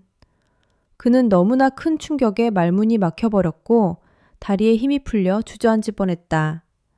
자신이 거짓골로 쫓아냈던 전처가 대한민국 최고 기업의 임원석에 앉아 자신을 내려다보고 있다는 사실을 내가 받아들이지 못하고 있었다. 지수는 당황하여 얼어붙은 민준을 바라보며 아주 천천히 그리고 또렷한 목소리로 입을 열었다. 그 목소리는 과거의 순종적인 아내의 것이 아닌 냉철한 심판자의 목소리였다. 오랜만이네요, 박민준 씨. 아니, 이제는 박 대표라고 불러야 하나요? 아, 참. 곧 대표 자리에서도 내려오게 될 테니 그냥 박민준 씨가 낫겠네요. Welcome to my world. 내 홈그라운드에 온 걸 환영해요. 민준은 멍하니 입을 벌린 채 그녀를 바라보았다. 머릿속에서 수만 가지 생각이 뒤엉켜 폭발할 지경이었다. 그녀가 왜 여기에 있는지, 그녀의 정체가 무엇인지, 그리고 자신이 지금 어떤 함정에 빠진 것인지에 대한 공포가 쓰나미처럼 밀려왔다. 그는 자신이 준비했던 모든 시나리오와 멘트들이 휴지 조각처럼 흩어지는 것을 느꼈다. 이것은 협상이 아니었다. 이것은 도살장에 끌려온 소가 도살자와 마주하는 순간이었다. 회의실의 공기는 무겁게 가라앉았고 밖에서는 천둥 소리가 우르릉거리며 비가 쏟아지기 시작했다. 마치 그날 밤 민준이 서연을 쫓아냈던 그날처럼 폭풍우가 몰아치고 있었다. 하지만 이번에 비를 맞으며 떨게 될 사람은 서연이 아닌 민준이었다. 운명의 수레바퀴는 잔인하게 돌아갔고 이제 그 처절한 심판의 막이 오르고 있었다. 민준의 눈동자가 심하게 흔들렸고 지수는 그 공포를 즐기듯 여유롭게 찻잔을 들어올렸다. 회의실을 감도던 정막은 박민준의 거친 숨소리와 함께 산산조각 났다. 그는 눈앞에 앉아있는 여자가 자신이 알던 한서연이라는 사실을 뇌가 거부하는 듯 뒷걸음질치며 비틀거렸다. 다리에 힘이 풀려 바닥에 주저앉을 뻔한 그를 뒤에 서 있던 경호원이 무표정한 얼굴로 잡아 일으켜 세웠다. 민준의 시선은 지수의 얼굴에 고정된 채 떨어질 줄 몰랐고 그의 입술은 파랗게 질려 제멋대로 떨리고 있었다. 말도 안 돼. 네가 어떻게... 한서연, 너 도대체 여기서 뭘 하고 있는 거야? 이게 무슨 몰카라도 되는 거야? 아니면 쌍둥이 자매라도 있었던 거야? 고아 주제에 어떻게 이런 곳에... 민준은 현실을 부정하려는 듯 횡설수설하며 헛웃음을 흘렸다. 그의 눈동자는 초점을 잃고 흔들렸고 공포와 당혹감이 뒤섞인 기괴한 표정을 짓고 있었다. 지수는 그런 민준을 벌레 보듯 차가운 눈빛으로 응시하며 테이블 위에 놓인 만년필을 가볍게 돌렸다. 박민준 씨, 상황 파악이 아직도 안 되시나 보네요. 여기는 당신이 함부로 소란을 피울 수 있는 동네 놀이터가 아닙니다. 그리고 제 이름은 한서연이 아니라 이지수입니다. 미래그룹 전략기획실 전무이자 당신이 그토록 애타게 찾던 이 구역의 책임자죠. 그녀의 목소리는 낮았지만 회의실 전체를 얼어붙게 만들 만큼 서늘한 위험이 서려 있었다. 미래그룹 전무, 이지수. 그 단어들이 민준의 귓가에 웅웅거리며 맴돌았다. 대한민국 재계 서열 1위인 미래그룹의 오너 일가 성씨가 이씨라는 것은 삼척동자도 아는 사실이었다. 설마 자신이 구박하고 내쫓았던 아내가 재벌가에 숨겨진 딸이었다는 말인가? 거짓말이야. 너는 고아원에서 자랐다고 했잖아. 아무것도 없는 빈터털이라고. 내가 너를 거두어주지 않았으면 길바닥에서 굶어 죽었으려니 감히 나를 속여? 민주는 모욕감과 배신감에 휩싸여 고함을 질렀다. 그의 이성은 마비되었고 감히 자신을 기만했다는 분노만이 그를 지배하고 있었다. 그는 테이블을 향해 달려들 기세였지만 경호원들이 그의 양팔을 강하게 제압했다. 지수는 눈 하나 깜짝하지 않고 김 실장에게 눈짓을 보냈다. 김 실장은 태블릿 PC를 민준의 눈앞에 들이밀었다.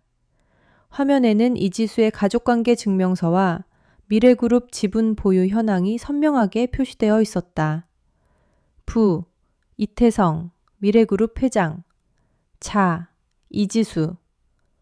그 명확한 증거 앞에서 민준의 고함 소리는 뚝 끊겼고 그의 얼굴은 흑빛으로 변해갔다. 이제 좀 믿기시나요? 제가 고아라고 했던 건 당신이 사람을 배경으로만 판단하는 속물인지 아닌지 확인하기 위한 마지막 테스트였어요. 그리고 당신은 그 테스트에서 아주 처참하게 탈락했죠. 당신이 사랑했던 건 제가 아니라 제 가짜 신분이 주는 안도감과 우월감 뿐이었으니까요. 지수의 말은 날카로운 비수가 되어 민준의 가슴을 후벼 팠다. 민준은 제압당한 채 바닥을 내려다보며 거친 숨을 몰아쉬었다. 지난 3년간 자신이 저질렀던 모든 만행이 주마등처럼 스쳐 지나갔다. 그녀를 무시하고 모욕하고 심지어 다른 여자와 놀아나며 그녀를 조롱했던 그 모든 순간들이 이제는 자신의 목을 조르는 올가미가 되어 돌아온 것이었다. 그는 수치심에 얼굴이 화끈거렸지만 동시에 살아야 한다는 본능이 꿈틀거렸다.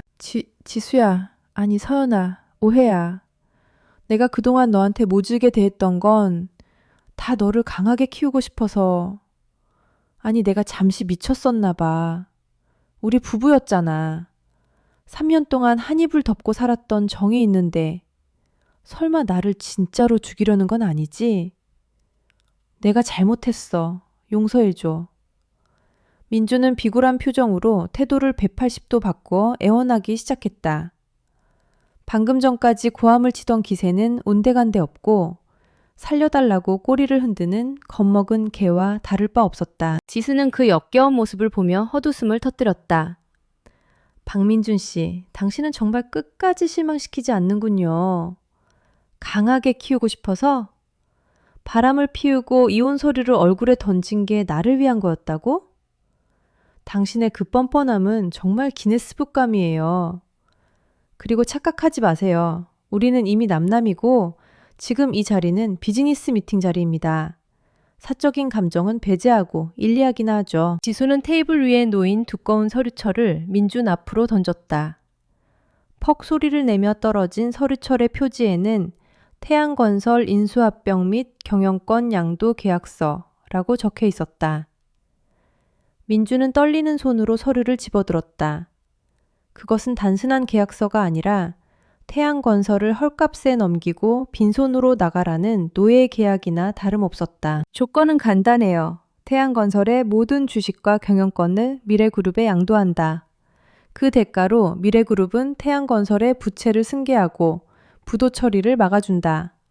단, 박민준 전 대표는 개인적으로 횡령한 회사 자금 50억 원을 즉시 변제해야 하며 변제하지 못할 시 민용사상 책임을 진다. 지수가 조항을 하나씩 읊을 때마다 민준의 표정은 점점 더 일그러졌다. 이건 말도 안 돼. 내 회사를 공짜로 먹겠다는 거야? 내가 이 회사를 키우느라 얼마나 고생했는데 50억? 그건 내가 쓴 게 아니야. 관행적으로 처리한 거라고. 서연아, 제발 이러지 마.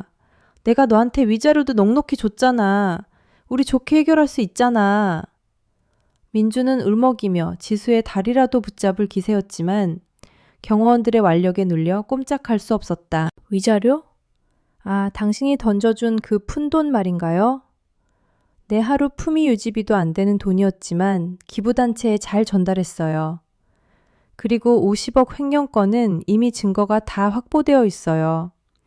당신이 차명 계좌로 빼돌려 유흥비와 로비 자금으로 쓴 내역까지 전부 다요. 지금 이 계약서에 사인하지 않으면 당신은 내일 아침 검찰청 포토라인에 서게 될 겁니다. 선택하세요. 빈털터리로 쫓겨날지 아니면 감옥에 갈지. 지수의 통보는 잔인할 만큼 명확했다. 민주는 벼랑 끝에 몰린 쥐 신세가 되었다. 거부하면 감옥행, 승낙하면 알거지. 어느 쪽도 그가 꿈꾸던 미래는 아니었다. 그는 제니퍼 킴을 떠올렸다. 그래, 제니퍼. 제니퍼가 나를 도와줄 거야. 그녀가 본사 사옥을 담보로 돈을 빌려줬어. 아직 나한테는 기회가 있다고. 그는 지푸라기라도 잡는 심정으로 외쳤다. 그 말을 들은 지수는 안쓰럽다는 듯 혀를 찼다. 박민준 씨, 당신은 정말 정보력이 형편없군요. 제니퍼 킴? 그 여자가 누군지 아직도 모르겠어요? 그녀는 사교계에서 유명한 사기꾼이자 이번 연극을 위해 내가 고용한 배우예요. 당신이 본사 사옥을 담보로 빌린 돈, 그건 사실 내 돈이었어요. 결국 당신은 내 돈으로 빚을 막고 그 대가로 사옥까지 나한테 넘긴 꼴이 된 거죠. 그 순간 민준의 머릿속에서 무언가 툭 하고 끊어지는 소리가 들렸다. 제니퍼가 배우였다니. 그 모든 것이 짜여진 각본이었다니. 그는 자신이 지수의 손바닥 위에서 춤추는 꼭두각시였다는 사실을 깨닫고 전신에 소름이 돋았다. 다리가 후들거려 서 있을 수조차 없게 된 그는 바닥에 털썩 주저앉았다. 그의 눈앞이 캄캄해졌고 숨을 쉴 때마다 쇳소리가 났다. 민주는 짐승 같은 비명을 지르며 머리를 쥐어뜯었다. 자신의 오만함이 불러온 결과는 너무나 참혹했다. 그는 자신이 가장 경멸했던 사람에게 가장 비참한 방식으로 짓밟혔다. 자존심, 명예, 돈, 사랑. 그가 가졌다고 믿었던 모든 것이 신기루처럼 사라져버렸다. 지수는 바닥에 널브러진 민준을 내려다보며 자리에서 일어났다. 그녀는 천천히 그에게 다가가 그의 앞에 쪼그리고 앉아 눈을 맞췄다. 그녀의 눈빛에는 승리감보다는 깊은 연민과 멸시가 담겨 있었다. 박민준 씨, 당신이 내쫓았던 날 밤 내가 했던 말 기억해요? 당신의 오만함이 당신을 무너뜨릴 것이라고 했었죠. 지금 기분이 어때요? 당신이 그토록 무시했던 고아의 발밑에 기어다니는 기분이. 민준은 고개를 들 힘조차 없었다. 그는 흐르는 눈물과 콧물로 범벅이 된 얼굴을 바닥에 처박으며 오열했다. 잘못했어. 내가 죽을 죄를 지었어. 제발 한 번만 살려줘. 시키는 대로 다 할게. 감옥만은 안 돼. 그의 목소리는 뭉개져 형체를 알아들을 수 없었지만 그 안에 담긴 처절함만은 분명했다. 서명하세요. 그럼 감옥행은 면하게 해드릴게. 대신 한국을 떠나세요. 내 눈에 띄지 않는 곳으로 가서 죽은 듯이 조용히 살아요. 만약 다시 한번 내 주변을 얼쩡거리거나 허튼 수작을 부리면 그때는 정말로 세상에서 지워버릴 테니까. 지수는 펜을 바닥에 던져주며 차갑게 명령했다. 민주는 떨리는 손으로 바닥에 떨어진 펜을 집어들었다. 눈물 때문에 시야가 흐릿해 글씨가 잘 보이지 않았지만 그는 살아야 한다는 본능 하나로 서명란에 자신의 이름을 휘갈겨 썼다. 펜 끝이 종이를 찢을 듯 거칠게 움직였고 마지막 획을 긋는 순간 그의 영혼도 함께 찢겨나가는 듯 했다. 그는 펜을 떨어뜨리고 바닥에 엎드려 통곡했다. 지수는 김 실장에게 계약서를 챙기라고 손짓한 뒤 다시 자리로 돌아가 앉았다. 김 실장님, 박민준 씨 모시고 나가세요. 그리고 출국 금지 조치 해제해드리고 편도 비행기표 한 장 끊어주세요. 행선지는 동남아 오지개발도상국 어디쯤이 좋겠네요. 그가 좋아하던 건설 현장이 많은 곳으로요. 밑바닥부터 다시 시작해보라고 하세요. 경호원들이 짐짝처럼 늘어진 민준을 양쪽에서 끼고 일으켜 세웠다. 그는 저항할 힘도 없이 질질 끌어나갔다. 회의실 문이 닫히기 직전 그는 마지막으로 지수를 바라보았다. 화려한 조명 아래 빛나는 그녀는 마치 범접할 수 없는 여왕처럼 고고하게 앉아 있었다. 문이 닫히고 그의 시야에서 그녀가 사라지는 순간 민주는 자신의 인생이 완전히 끝났음을 직감했다. 회의실에 다시 정적이 찾아왔다. 지수는 창밖을 바라보며 깊은 한숨을 내쉬었다.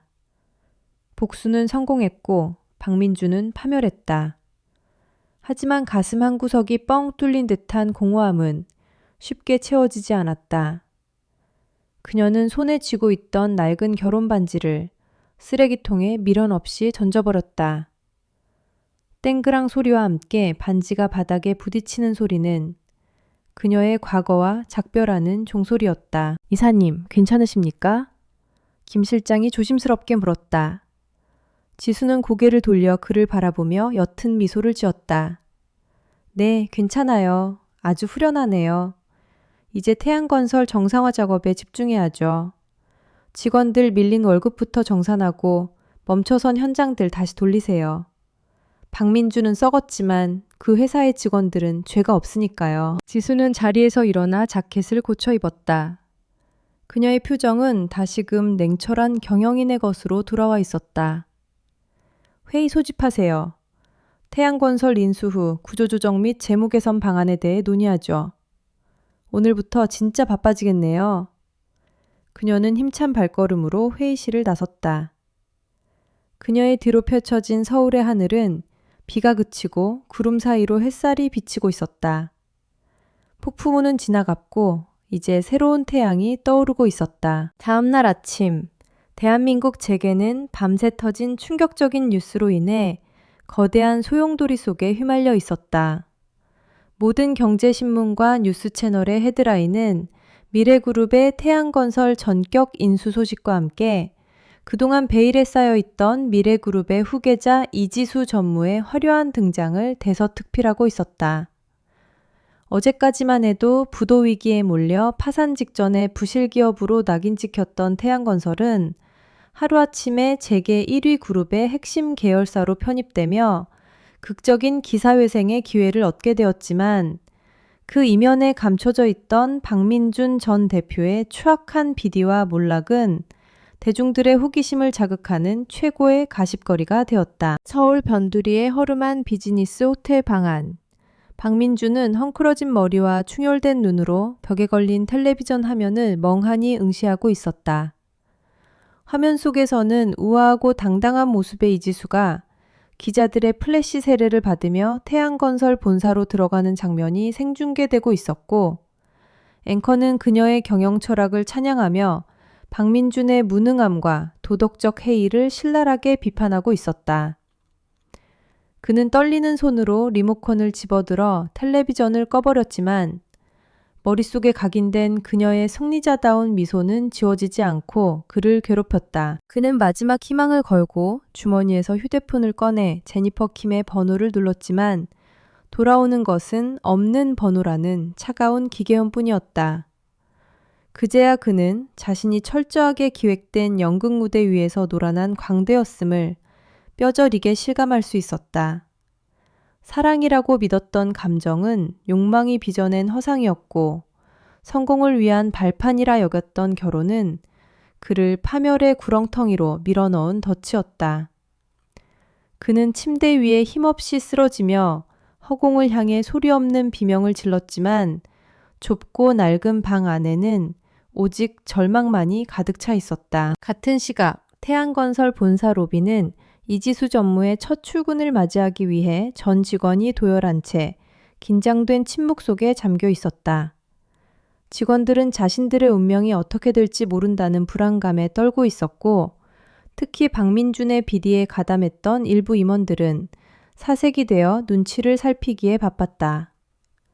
이윽고 자동문이 열리고 이지수가 경호원들과 수행비서들을 대동하고 모습을 드러내자 로비에는 숨소리조차 들리지 않을 만큼 무거운 정적이 흘렀다. 지수는 로비 중앙에 서서 주눅 들어있는 직원들을 천천히 둘러보았다.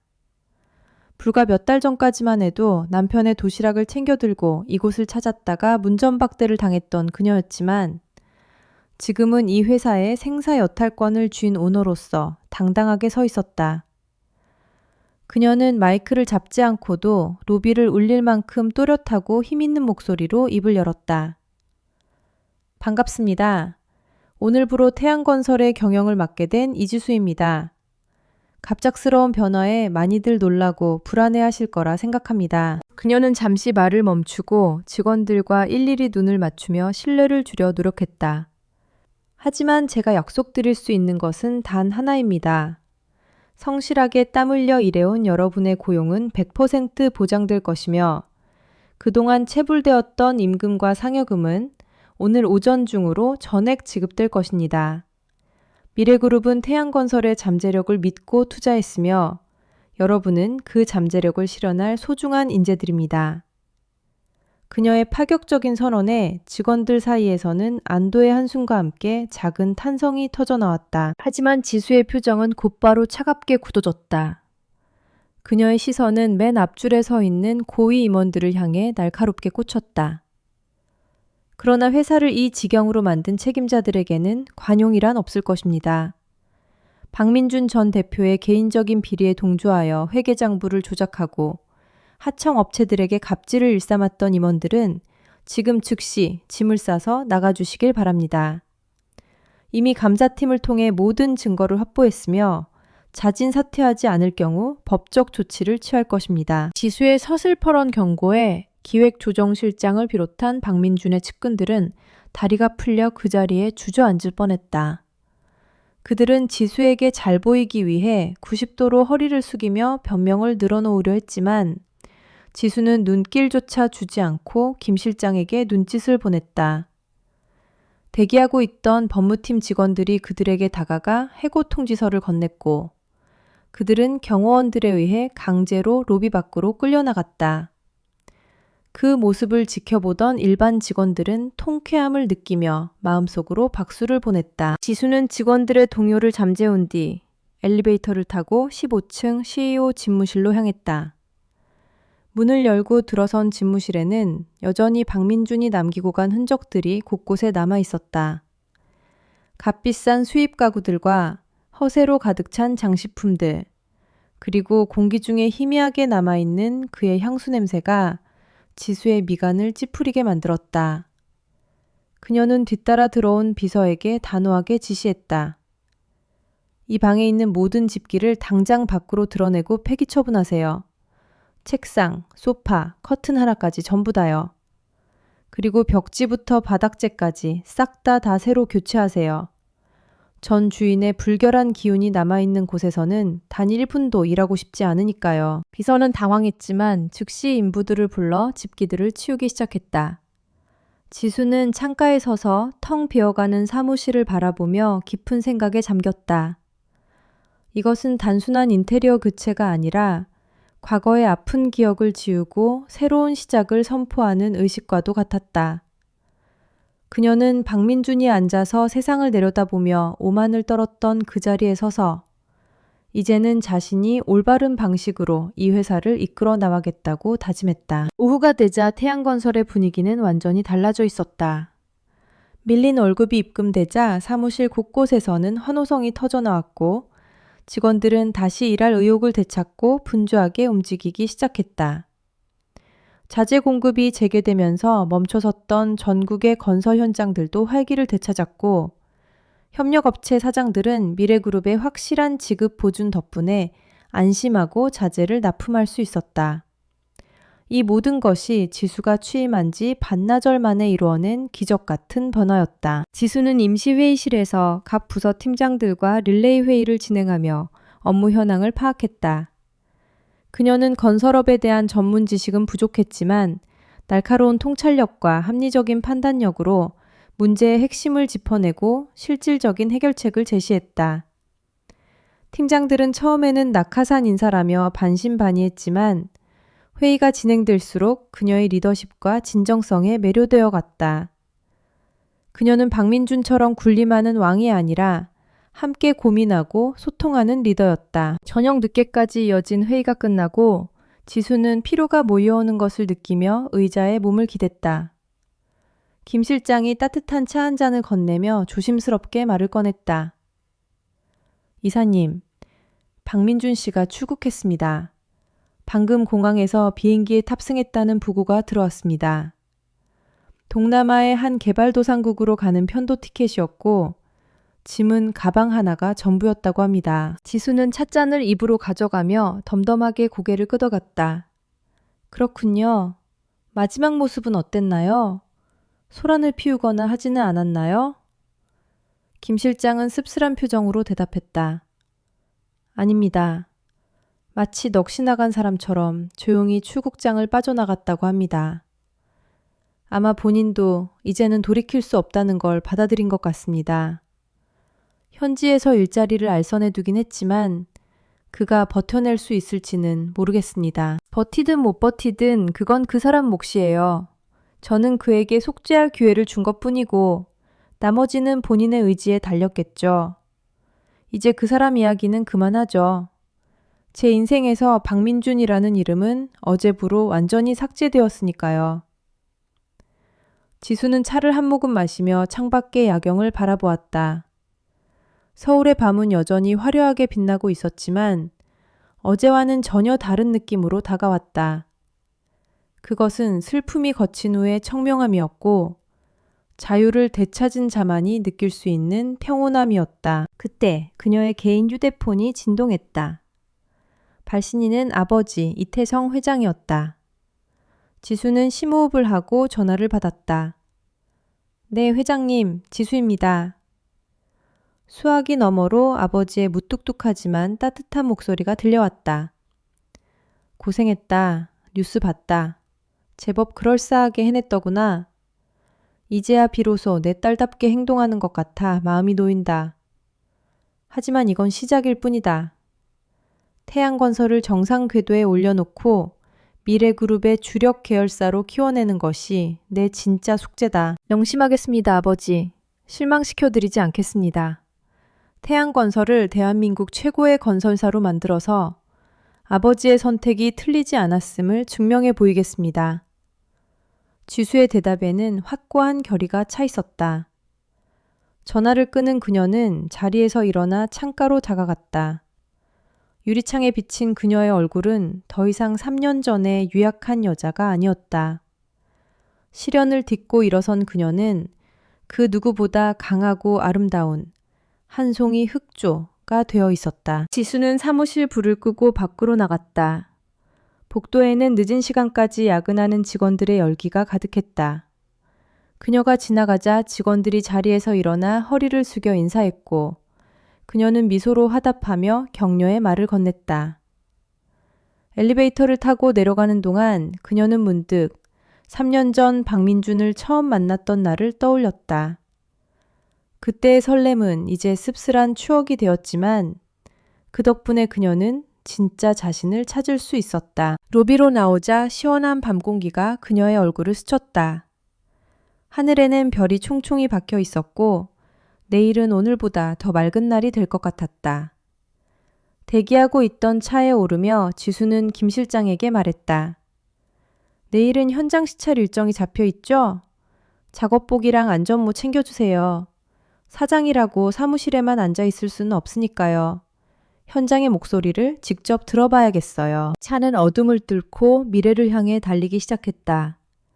박민준이라는 과거의 악몽은 끝났고 이지수라는 이름의 새로운 전설이 시작되고 있었다. 그녀가 가는 길 앞에는 그 어떤 장애물도 없을 것이며 설령 있다 해도 그녀는 보란 듯이 뛰어넘을 것이다.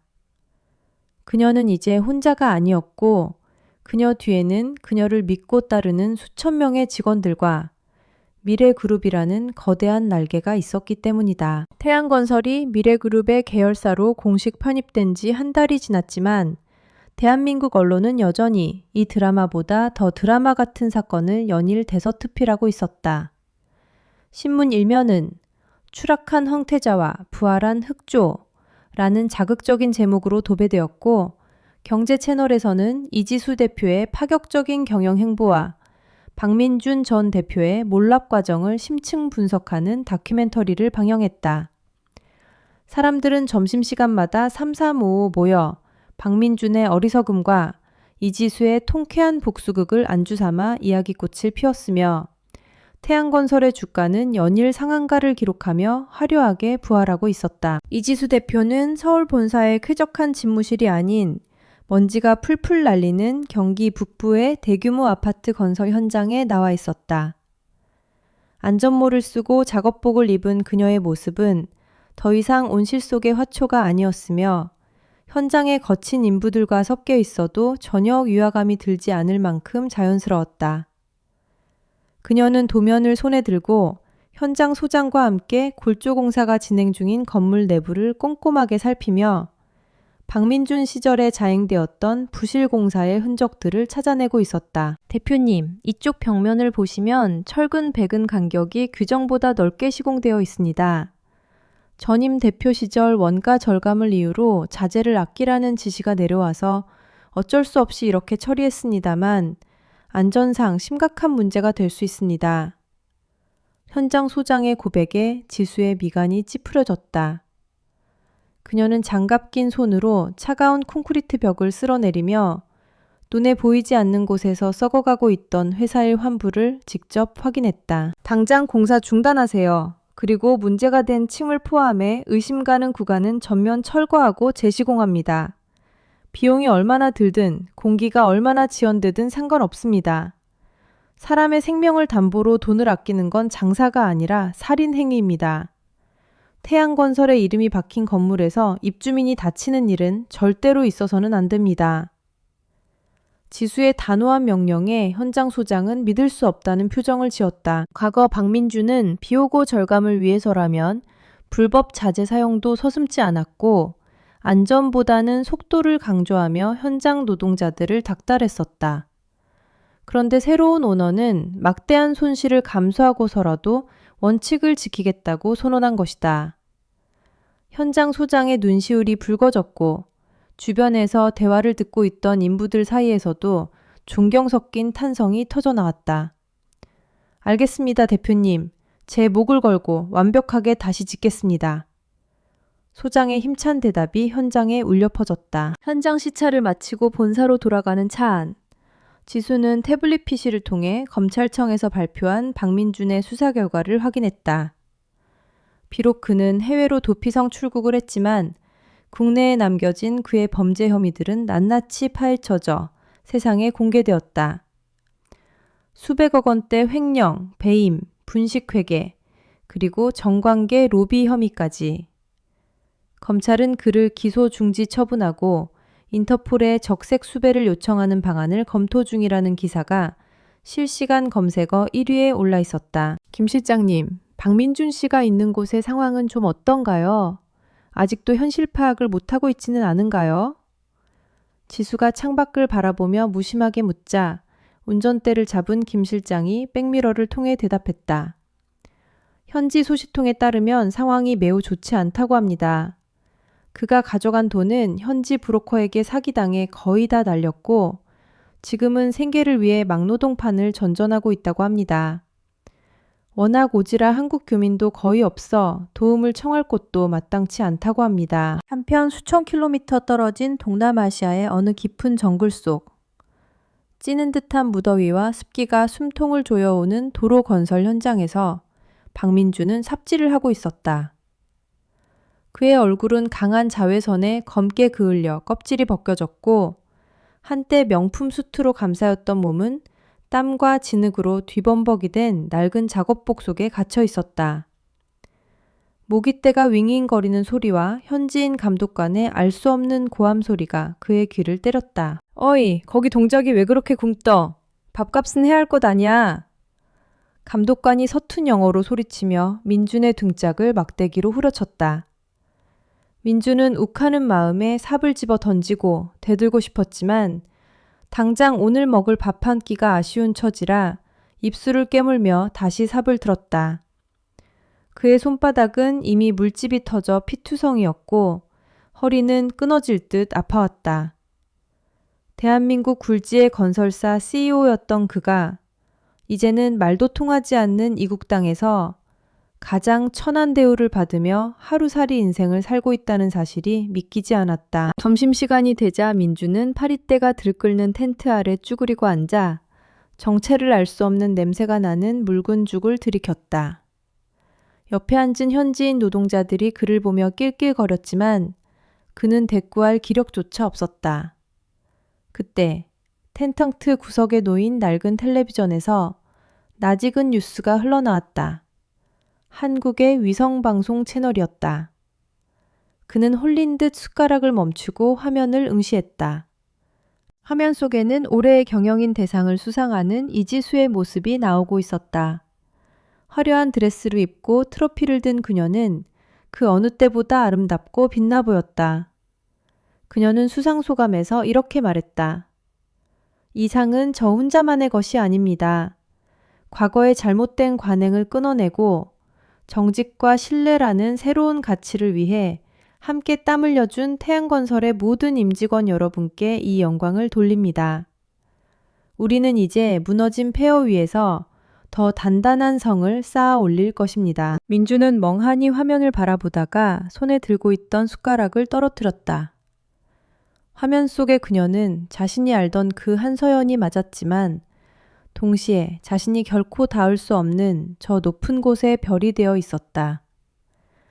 그녀가 말하는 잘못된 관행, 무너진 폐허가 바로 자신을 지칭한다는 것을 깨달은 순간 가슴 깊은 곳에서 뜨거운 것이 울컥 치밀어 올랐다.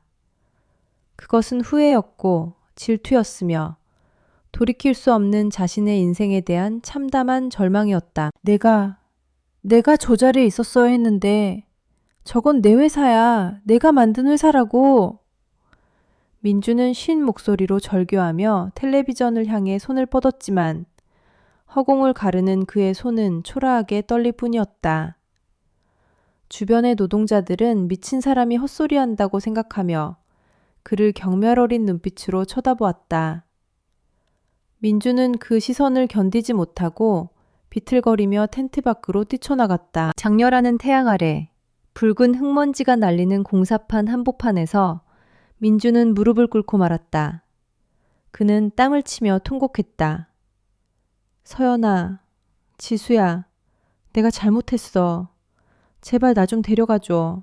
여기는 지옥이야. 나 좀 꺼내줘. 하지만 그의 울음소리는 거대한 덤프트럭의 엔진 소리에 묻혀 아무에게도 닿지 않았다. 그는 자신이 그녀에게 했던 짓 그대로 아무도 없는 곳에 버려져 철저하게 잊히고 있었다. 자신의 오만함으로 쌓아 올렸던 모래성이 파도에 휩쓸려 흔적도 없이 사라진 자리에는 초라한 패배자의 그림자만이 길게 늘어져 있었다. 민주는 탈진하여 진흙탕 속에 얼굴을 파묻었다. 뜨거운 진흙이 코 속으로 밀려 들어왔지만 그는 고개를 들 힘조차 남아있지 않았다. 그의 의식이 흐려지는 동안 머릿속에서는 3년 전 비 오는 날 밤 그녀가 했던 말이 메아리처럼 울려 퍼졌다. 당신의 오만함이 언젠가 당신을 무너뜨릴 것입니다. 그 시각 서울의 이지수는 집무실에서 창밖을 바라보고 있었다. 갑자기 가슴 한구석이 서늘해지는 느낌을 받았지만 그녀는 곧바로 고개를 저어 그 느낌을 떨쳐냈다. 책상 위에는 태양건설 사명 변경 및 CI 교체 기획안이 놓여 있었다. 그녀는 붉은색 펜을 들어 결제란에 서명했다. 펜촉이 종이를 스치는 사각거리는 소리는 마치 과거와의 완전한 단절을 선고하는 판사의 망치 소리처럼 명쾌하게 들렸다. 새로운 이름은 미래건설입니다. 태양은 지고 이제 미래가 시작되는 거죠. 지수는 혼잣말을 하며 미소 지었다. 그녀는 인터폰을 눌러 비서를 호출했다. 김 실장님, 오늘 저녁 일정 비워주세요. 아버지와 식사하기로 했거든요. 그리고 해외 파견 직원 명단에서 박민준이라는 이름은 영구 제명 처리하세요. 우리 회사와는 더 이상 아무런 관련이 없는 사람이니까요. 지수는 자리에서 일어나 자켓을 걸쳤다. 그녀의 발걸음은 가벼웠고 눈빛은 희망으로 가득 차 있었다. 그녀는 이제 누구의 아내도 누구의 딸도 아닌 대한민국을 대표하는 여성 리더로서 자신의 길을 개척해 나가고 있었다. 엘리베이터 문이 열리고 그녀가 밖으로 나가자 쏟아지는 햇살이 그녀의 전신을 감쌌다. 그것은 마치 긴 어둠의 터널을 지나온 그녀에게 세상이 보내는 찬란한 축복과도 같았다. 반면 지구 반대편 정글 속에서 의식을 잃고 쓰러진 민준의 위로 차가운 빗방울이 떨어지기 시작했다. 스콜이었다. 거센 비는 그의 더러워진 몸을 씻겨주기는커녕 그를 더욱 깊은 진흙탕 속으로 밀어넣고 있었다. 한때 하늘을 찌를 듯했던 그의 기세는 이제 찾아볼 수 없었고 그는 자연의 거대한 힘 앞에서 그리고 인과응보라는 운명의 수레바퀴 아래서 한낱 미미한 존재로 전락해버렸다. 그의 완전한 몰락은 그렇게 소리 없이 그리고 비참하게 완성되었다. 밤이 깊어지자 서울의 야경은 보석처럼 빛났다. 지수는 아버지와 함께 고급 레스토랑에서 식사를 하며 태양건설의 성공적인 인수와 정상화를 자축했다. 이 회장은 딸의 성장을 대견하게 바라보며 와인잔을 들어 건배를 제의했다. 지수야, 네가 보여준 용기와 지혜에 건배하자. 너는 내 자랑이다. 지수 역시 환한 미소로 화답하며 잔을 부딪혔다. 감사합니다, 아버지. 앞으로 더 열심히 하겠습니다. 쨍 하는 맑은 소리와 함께 그녀의 인생 이막은 화려하게 타오르고 있었다. 계절이 4번 바뀌고 다시 여름이 찾아왔을 때 서울의 스카이라인은 또 한 번의 거대한 변화를 맞이하고 있었다. 과거 태양건설이 자금난으로 공사를 중단하여 흉물처럼 방치되었던 송도 신도시의 랜드마크 부지에는 이제 미래 더 펄스트 타워라는 이름의 초고층 빌딩이 위용을 뽐내며 솟아올라 있었다. 유리로 마감된 건물 외벽은 쏟아지는 햇살을 받아 보석처럼 반짝였고 그 광경은 마치 이지수 대표가 이끌어낸 태양건설의 눈부신 부활을 상징하는 거대한 트로피와도 같았다. 완공 기념식장은 대한민국 정재계 인사들과 취재진으로 발디딜 틈이 없었다.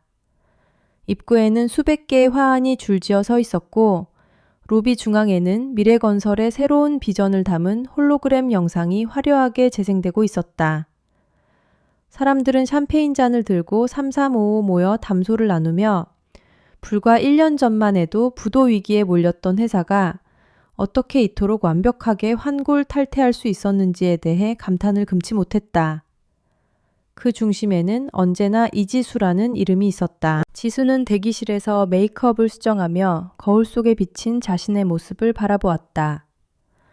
1년 전 복수심에 불타올라 날카롭기만 했던 눈빛은 이제 한결 여유롭고 깊어진 눈동자로 변해 있었다.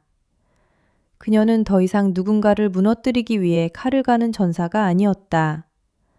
그녀는 수천 명의 직원과 그 가족들의 생계를 책임지는 진정한 리더로서 그리고 자신의 삶을 주체적으로 개척해 나가는 한 인간으로서 단단하게 서 있었다. 김 실장이 노크를 하고 들어와 정중하게 보고했다. 대표님, 행사장 입장이 5분 남았습니다. 그리고 방금 들어온 소식입니다만 동남아 현지 영사관에서 연락이 왔습니다. 박민준 씨로 추정되는 신원미상의 남성이 몬순 기후로 인한 산사태 사고로 실종되었다고 합니다. 현장 상황이 워낙 열악하여 수색 작업은 사실상 종료되었으며 사망으로 잠정 결론 지어졌다고 합니다. 지수는 립스틱을 바르던 손을 잠시 멈칫했지만 이내 담담하게 뚜껑을 닫았다. 가슴 한구석에서 묘한 감정이 스쳐 지나갔지만 그것은 슬픔이나 통쾌함이 아니었다. 그것은 마치 오래된 책의 마지막 페이지를 덮을 때 느끼는 덤덤한 마침표와도 같았다. 그녀는 거울을 보며 나직하게 중얼거렸다. 그렇군요. 결국 그렇게 끝났군요. 부디 그곳에서는 욕심을 내려놓고 편안해지기를 바랄게요. 그녀는 박민준이라는 존재를 자신의 인생에서 영원히 떠나보내며 마지막 작별 인사를 건넸다. 대기실 문이 열리고 지수가 행사장으로 들어서자 수백 개의 카메라 플래시가 일제히 터지며 그녀를 맞이했다. 우레와 같은 박수 소리가 홀을 가득 채웠고 그녀는 당당한 걸음걸이로 단상 위로 올라갔다. 단상 아래에는 그녀를 믿고 따라준 임직원들이 눈시울을 붉히며 그녀를 바라보고 있었고 VIP석에는 아버지 이 회장이 흐뭇한 미소를 지으며 고개를 끄덕이고 있었다. 마이크 앞에 선 지수는 잠시 장내를 둘러보며 숨을 고른 뒤 차분하고 힘있는 목소리로 연설을 시작했다. 존경하는 내외 기빈 여러분, 그리고 사랑하는 미래건설 임직원 여러분.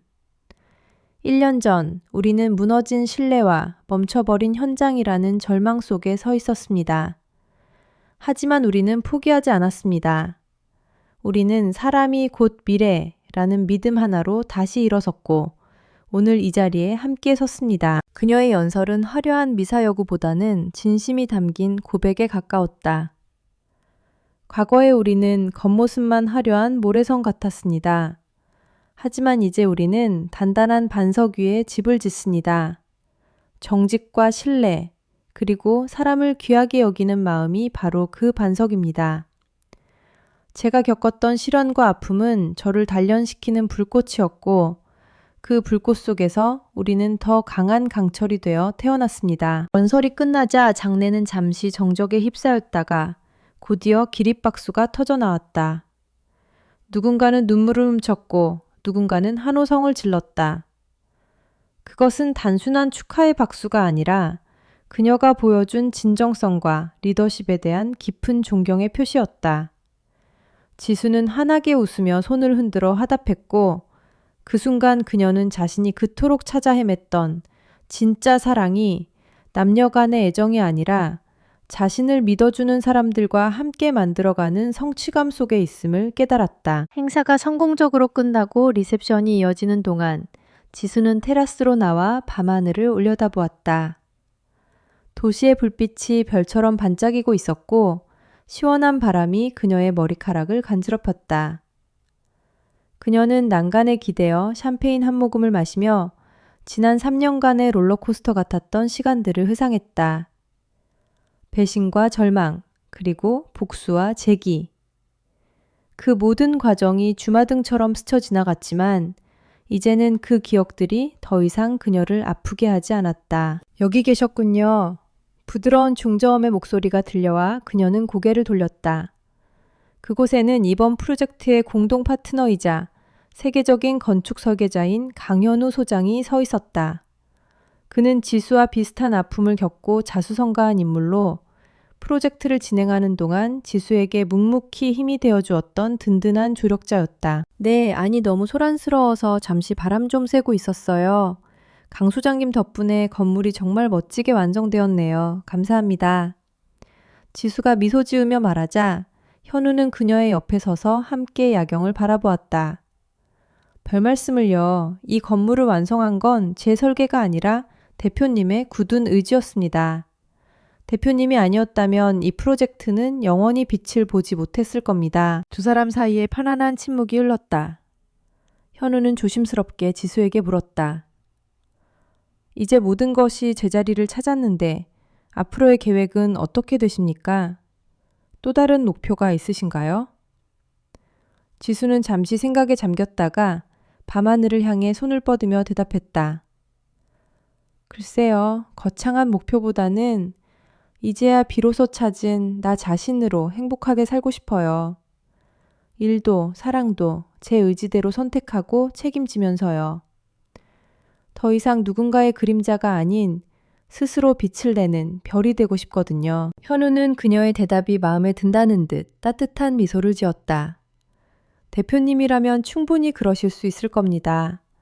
그리고 그 길에 가끔은 말동무가 필요하다면 제가 옆에 있어 드려도 되겠습니까?